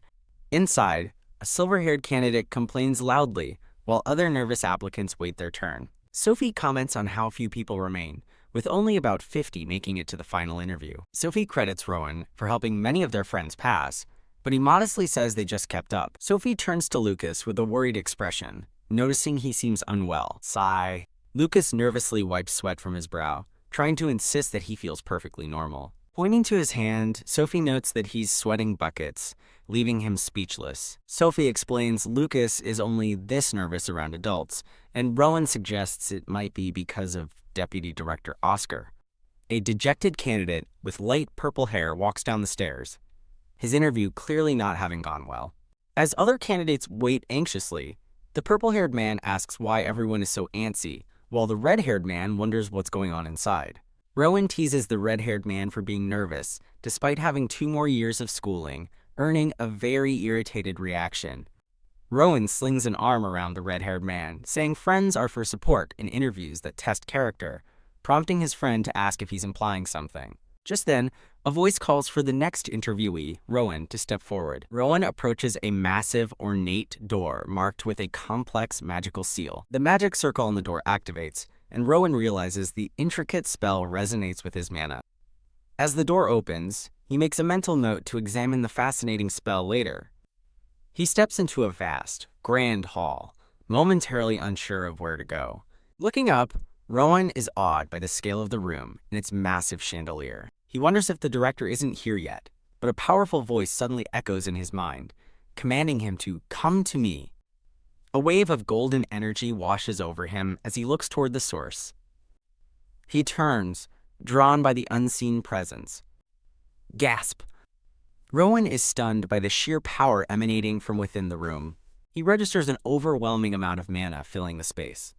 A blindfolded elf woman appears before him, softly calling his name. Rowan stands face to face with the mysterious blindfolded woman in the empty hall. He realizes the voice belonged to her, noting her mana is the most solid and pure he's ever felt. As she smiles, Rowan feels an incredible warmth from her mana, thinking this is the height of power he must one day reach. The woman invites him to sit, and Rowan politely accepts. A delicate teacup rests on a saucer. As they sit down for tea, Rowan internally identifies her as the governor of the Union. Sipping his tea, he wonders if he could ever achieve such a high position. His eyes widen with a jolt of surprise as he tastes the tea. The governor remarks that the tea suits his taste, and Rowan agrees, finding it strangely refreshing despite the heat. She explains it's due to his unique constitution, shocking Rowan with her insight into his inability to store mana. The governor maintains a serene, knowing expression. She tells Rowan that his journey must have been difficult, and that he must have felt lonely. Her words strike a chord, leaving Rowan momentarily speechless. Rowan reflects that he never considered himself lonely, always believing his heart was filled with loved ones. A vision of a younger, solitary Rowan flashes through his mind. The governor continues gently praising him for having grown up well, despite it all. Visibly moved, Rowan admits that it's the first time anyone has ever said that to him. An image shows a small, young Rowan looking up at the towering figure of the governor. Back in the present, they sit across from one another in a moment of quiet understanding. Rowan is surprised to find himself crying, wondering if her powerful mana is causing it. The governor astutely observes that while his body may be lacking, his heart is pure, honest, and fierce, yet built on a calm foundation. Rowan looks up, once again amazed by her perception. His attention is drawn to the table as he senses a familiar presence and sees his owl has appeared. The governor reveals she knows the creature's name is Owl, calls Rowan a wonderful child she'll watch over, and dismisses him. Rowan is left in stunned silence, realizing this person seems to know everything about him, from his past to his owl. He wonders if she would answer his question about the vision. Stealing his resolve, Rowan states he has a question, and the governor calmly invites him to ask. He asks her directly if the terrible vision he saw was truly the future. The governor pauses thoughtfully before answering. She simply tells him to believe in the future that he wants to create. Her words bring clarity. The vision he saw wasn't a fixed destiny, but just one possibility. He resolves to work hard to prevent that future, understanding that this is how humans have always lived. Rowan feels the fog of uncertainty lift, finally knowing the path he must take. The governor sits peacefully, bathed in the light from the window. Nodding, Rowan accepts her wisdom with a newfound sense of purpose. At a cozy, festive house, a voice welcomes them to a meal prepared with all their favorites. Deputy Director Oscar proudly presents a special carrot dish with meat, leaving Lucas and Sophie looking less than thrilled. While eating, Sophie asks where they will be assigned, but Rowan believes the governor has already decided. Deputy Director Oscar expresses his doubt that all three will be placed together, noting that they are the only Union School graduates among the 10 who passed. As he eats, Rowan silently wonders about His Excellency's true intentions. Deputy Director Oscar sets the rules. In this house, he is family, but outside he is their superior, a distinction they must all understand. Ha! Lucas sighs that he doesn't care where he goes, prompting Sophie to ask if he truly hates the idea of working under his father. Lucas avoids the question, admitting that he and his father have always been distant. Watching his friend, Rowan quietly thinks to himself that Lucas has grown a lot. Rowan teases that they can keep work and friendship separate, and Lucas retorts with a playful, "Is that so, bro?" The three friends share a light-hearted moment as Lucas puts Rowan in a friendly headlock. At the Union Administration entrance, a guard confirms the identities of Rowan, Sophie, and Lucas. Creak. The guard leads them through the gate, telling them to prepare for preliminary training. As they walk, Rowan reflects that the newfound respect he's receiving makes his change in status feel real. The group follows their escort, with Rowan wondering what their first training task will be.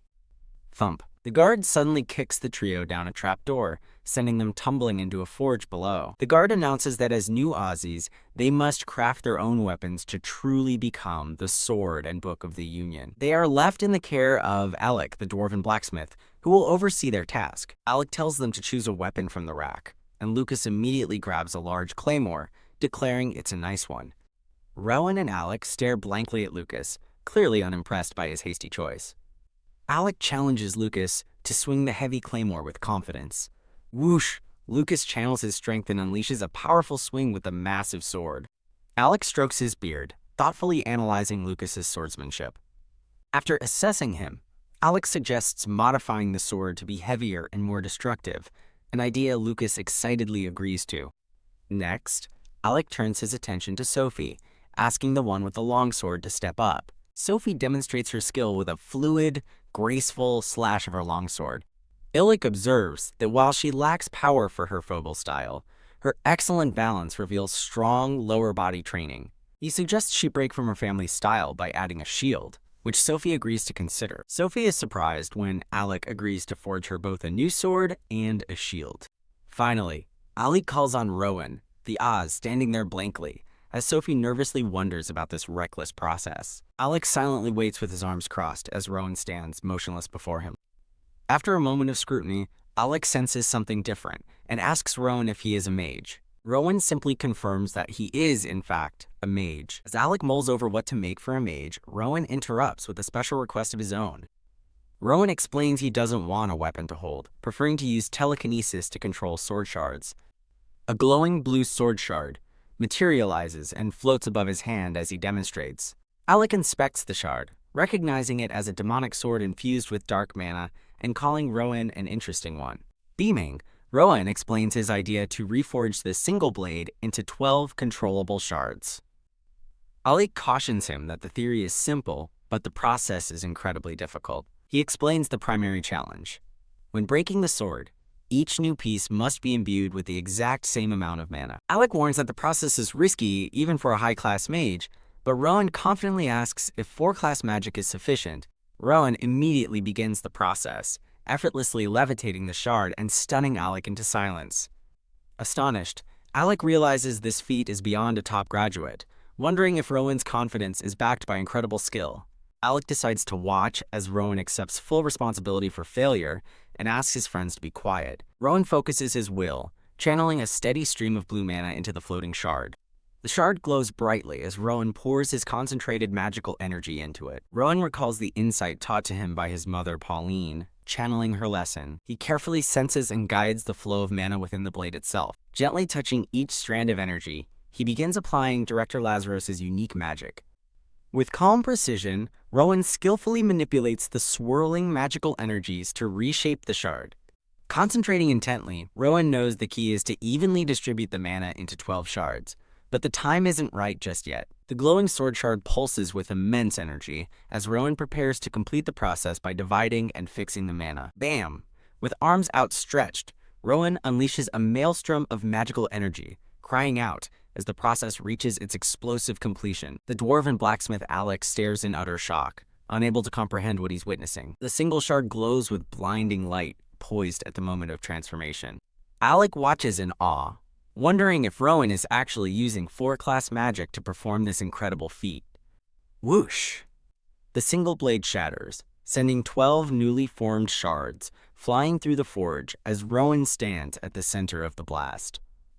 The powerful magic subsides, and the perfectly formed shards drift gently into Rowan's waiting hand. Staring at his own hands, Alec lets out a bewildered laugh, still processing the impossible skill he just saw. Alec is dumbfounded to see 12 perfectly identical shards, realizing a 15-year-old newcomer has accomplished a master-level feat.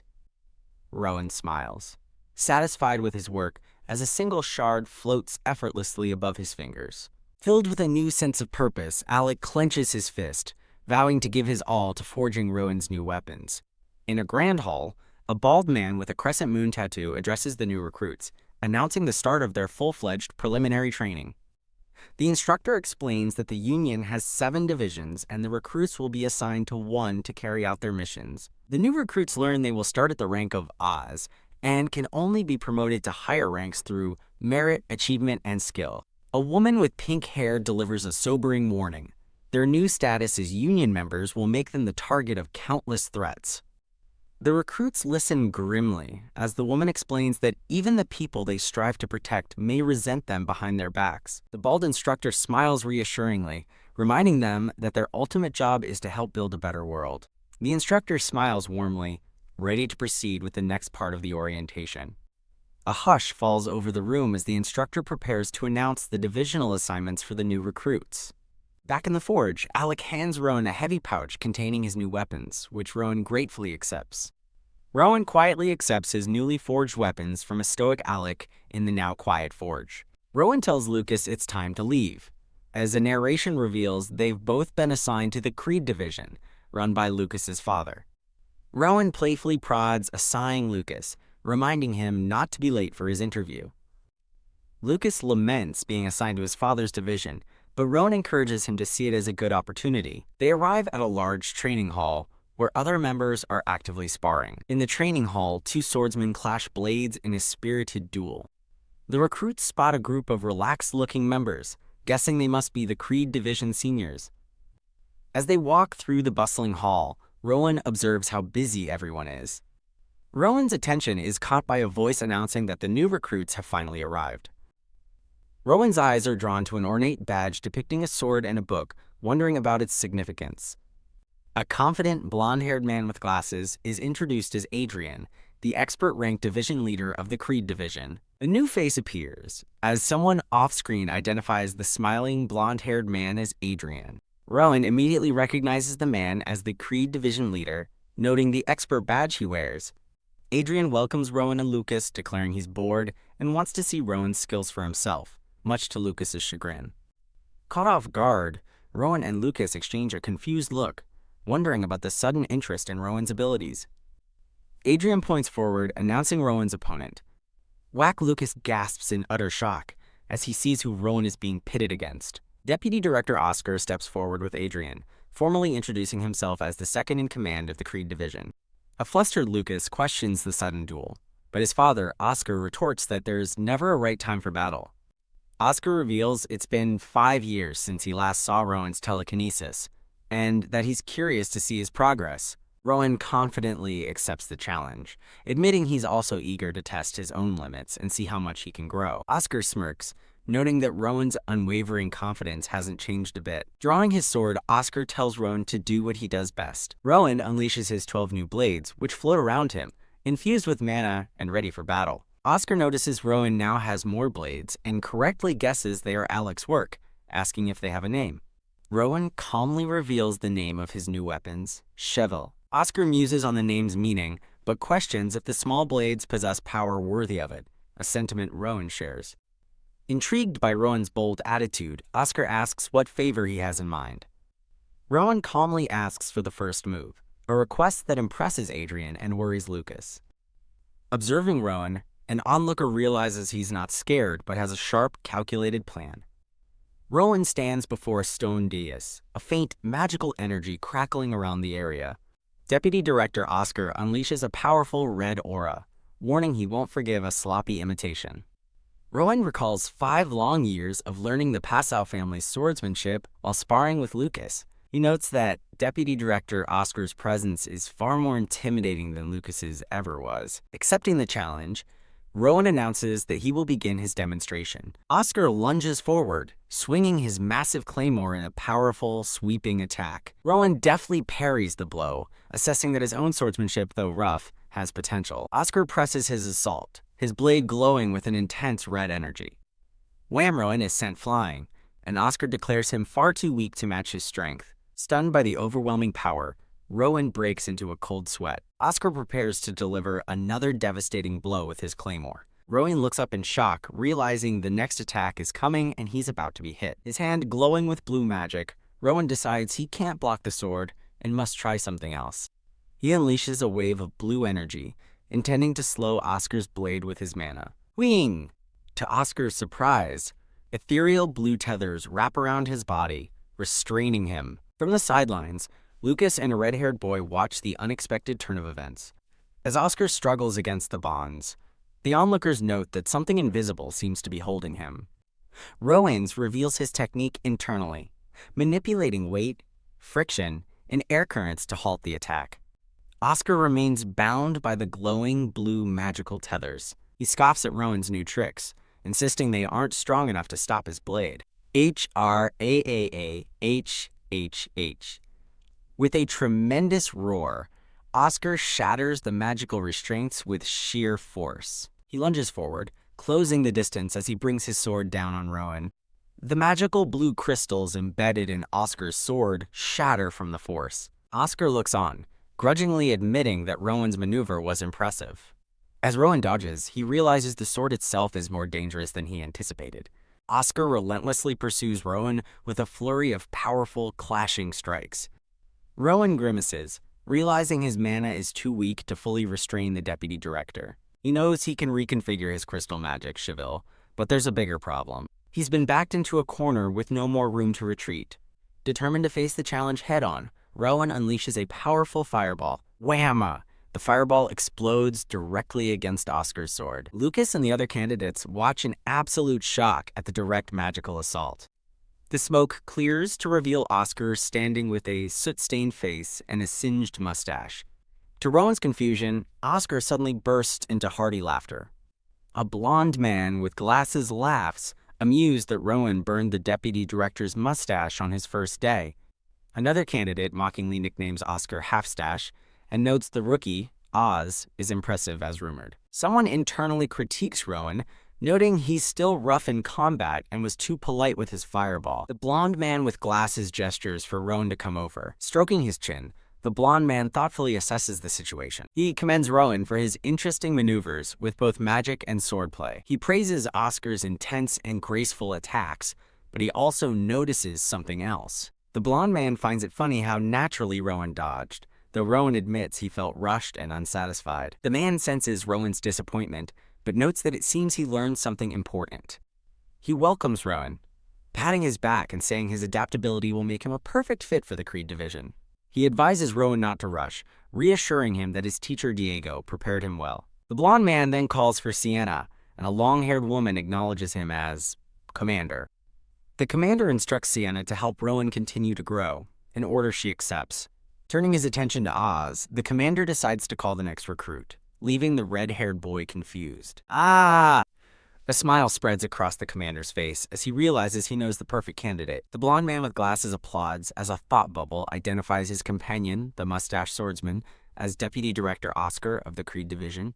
A terrified red-haired boy stammers, begging someone off-screen to spare him. The scene shifts to a training hall where Sienna informs Rowan that they will now begin his personal training. Sienna critiques Rowan, bluntly stating that while his magic is excellent, he is very weak in close combat. She explains that he will struggle to win if he cannot maintain distance from his opponents. Rowan clenches his jaw in frustration, admitting to himself that she's right.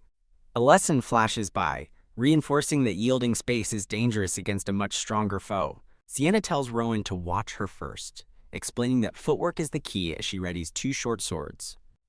She demonstrates with a blur of motion, her blades leaving swift, glowing trails of cyan energy. Rowan is stunned, marveling at how she maintains her breath and speed through such fluid, complex movements. The narration praises her light footwork and natural movement, which seems to defy the flow of mana. Sienna advises Rowan not to rush, warning him that it will take time for his body to master the technique. Her advice to wait until he's mastered it hits Rowan hard, his eyes wide with understanding. Sienna faces Rowan, who now has blue energy swirling around him, ready to try. Closing his eyes, Rowan decides to visualize the technique first. He imagines the intimidating figure of Oscar preparing to swing his massive claymore. In his mind, he dodges the wide arc, realizing the importance of gauging distance. A second imagined dodge reinforces that a single miscalculation could be a matter of life or death.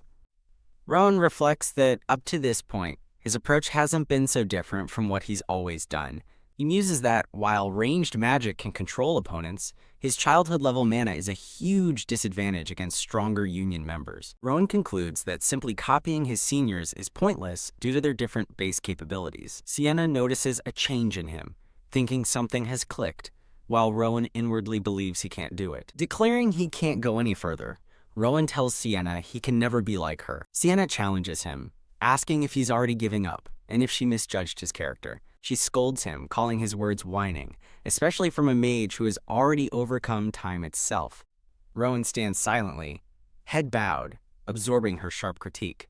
He repeats her word, mage, as if it holds a new meaning. With a spark of blue magic, Rowan decides to stop blaming his weak mana and find what he can do. An idea forms. He could control the flow of air to enable the movements he desires. He refines his idea, considering creating an invisible barrier to prevent opponents from entering his space. With blue energy glowing from his hand, Rowan's expression clears with sudden insight. He realizes with a burst of inspiration, this is it. A confident smirk appears on Rowan's face as his plan comes together. He recalls the azure flame barrier shown to him by a Mr. Archer, attempting to replicate it in part. He realizes that if he can't stop an enemy from entering his space, he needs a different approach. This new method, a burst of controlled energy, might be the answer he's been seeking. Rowan reaches toward a concentrated orb of blue energy, beginning to shape his new technique. He theorizes that controlling trajectories will neutralize enemy attacks and boost his own efficiency. Rowan stands within a massive sphere of blue energy, declaring it his own domain. He smiles, pleased with his progress as crystalline shards form around him. He theorizes that by adjusting speed and friction, he can alter the very path of a sword swing. With this new perception, he can finally see his opponent's movements clearly. A triumphant thought flashes as he visualizes an attack. I can see them! Rowan's body moves with a newfound, sharp precision. Sienna watches his practice with a look of quiet observation. He pushes himself, freezing crystalline blades mid-air, a testament to his new control. Rowan trains his body relentlessly, learning to dodge and weave at extreme speeds within his magical field. Sienna effortlessly deflects Rowan's crystal projectiles with her dual blades. Approaching him, she remarks that she was wondering what he was doing, and admits he's found an interesting method. Rowan humbly credits her teaching, but Sienna scoffs at his smooth talk, unimpressed. Unwilling to end the training session, Rowan challenges Sienna, declaring the lesson isn't over yet. As Sienna lunges, Rowan quickly conjures a crystalline blue shield to parry her attack. Sienna pauses, intrigued, sensing that Rowan's spell has made the air feel unusually heavy. Her blade clashes against his magical defense, sending a burst of cyan energy through the hall. Rowan admits to himself that, despite his new technique, he's still not good enough to catch up to her. The two trade blows, leaping and clashing across the vast training hall. With a confident smirk, Sienna advises Rowan that true insight comes from recognizing one's own flaws. As they spar, she explains that this is the only way to gain genuine understanding. Lowering her sword, Sienna tells Rowan to be more forgiving of himself, noting that he seemed very rushed. Rowan looks downcast, asking her if he looked desperate. The two stand facing each other, the intense training session finally at an end. A faint, knowing smile appears on Sienna's face. Creak! Sienna opens a grand door, calling for someone to enter. She enters a luxurious office, addressing the seated commander and deputy director Oscar, asking if they summoned her. The commander informs Sienna that he's heard a great deal of praise about Rowan, leaving her looking puzzled. He elaborates that Rowan has overcome the typical weaknesses of a mage and credits Sienna for teaching him well. Oscar interjects that it was likely Rowan's natural talent blossoming, while Sienna humbly thinks she didn't do anything special. Oscar compliments Sienna, saying her teaching was effective, and asks if she will continue to handle Rowan's training. The commander considers the question, deciding that while he and Oscar should teach him something, Sienna's compatibility with Rowan is best. He then gives Sienna a surprising order: take Rowan with her on a mission, to which she reacts with shock. The commander reassures her that it's just a light recon mission, prompting Sienna to ask for clarification. A close-up reveals a red wax-like seal floating in the commander's teacup. The commander looks pensively into his cup as he considers his next words. He explains they just need to slip in and observe, a phrase that confuses Sienna. With a cheerful smile, the commander tells her to think of it as a simple field trip. Later, the red-haired boy asks Rowan if his mission is scheduled for today. A new girl, Sophie, laments that Rowan already gets to go on missions, as a narration box explains she was assigned to the Honor Guard. The Honor Guard is described as a combat unit of magic swordsmen who protect other mages. Although Sophie disliked the assignment, the narration suggests her new shield might actually suit her well. Sophie tells Rowan and the red-haired boy that she's trying her best with her new weapon, while Rowan observes her thoughtfully. Rowan suggests she ask the senior members of the Honor Guard for help, an idea that seems to surprise her. He adds with a smile that everyone in the guard seems really nice. The red-haired boy scoffs at the idea, grabbing Sophie and exclaiming that the Conviction Guard is nothing like that. He wonders if Rowan is naive or just pretending, but Rowan asks why, pointing out that Lucas spars with the seniors. Lucas fumes that the seniors aren't nice at all, and only call him a cocky brat, despite his eagerness to train with them. Still hesitant, Sophie asks Rowan to evaluate her swordsmanship instead, and he agrees, suggesting Lucas would be a good sparring partner. Lucas claims he can't give good feedback, but Sophie retorts that she didn't ask for any as she prepares to fight. With a determined shout, Sophie lunges forward, ready for a spar. She deftly blocks a strike with her shield in a blur of motion. Lucas swings his own sword, meeting her defense with powerful force. Sophie skillfully dodges out of the way of Lucas's sweeping attack. She braces as she blocks another heavy blow with her shield, holding her ground as Lucas observes her. Sophie reflects that her uncle Arlick must have intended for her to use her unique shield offensively as well. As they spar, Rowan jots down notes, advising Sophie to lower her stance. He continues writing his analysis, noting that her mana control could also be improved.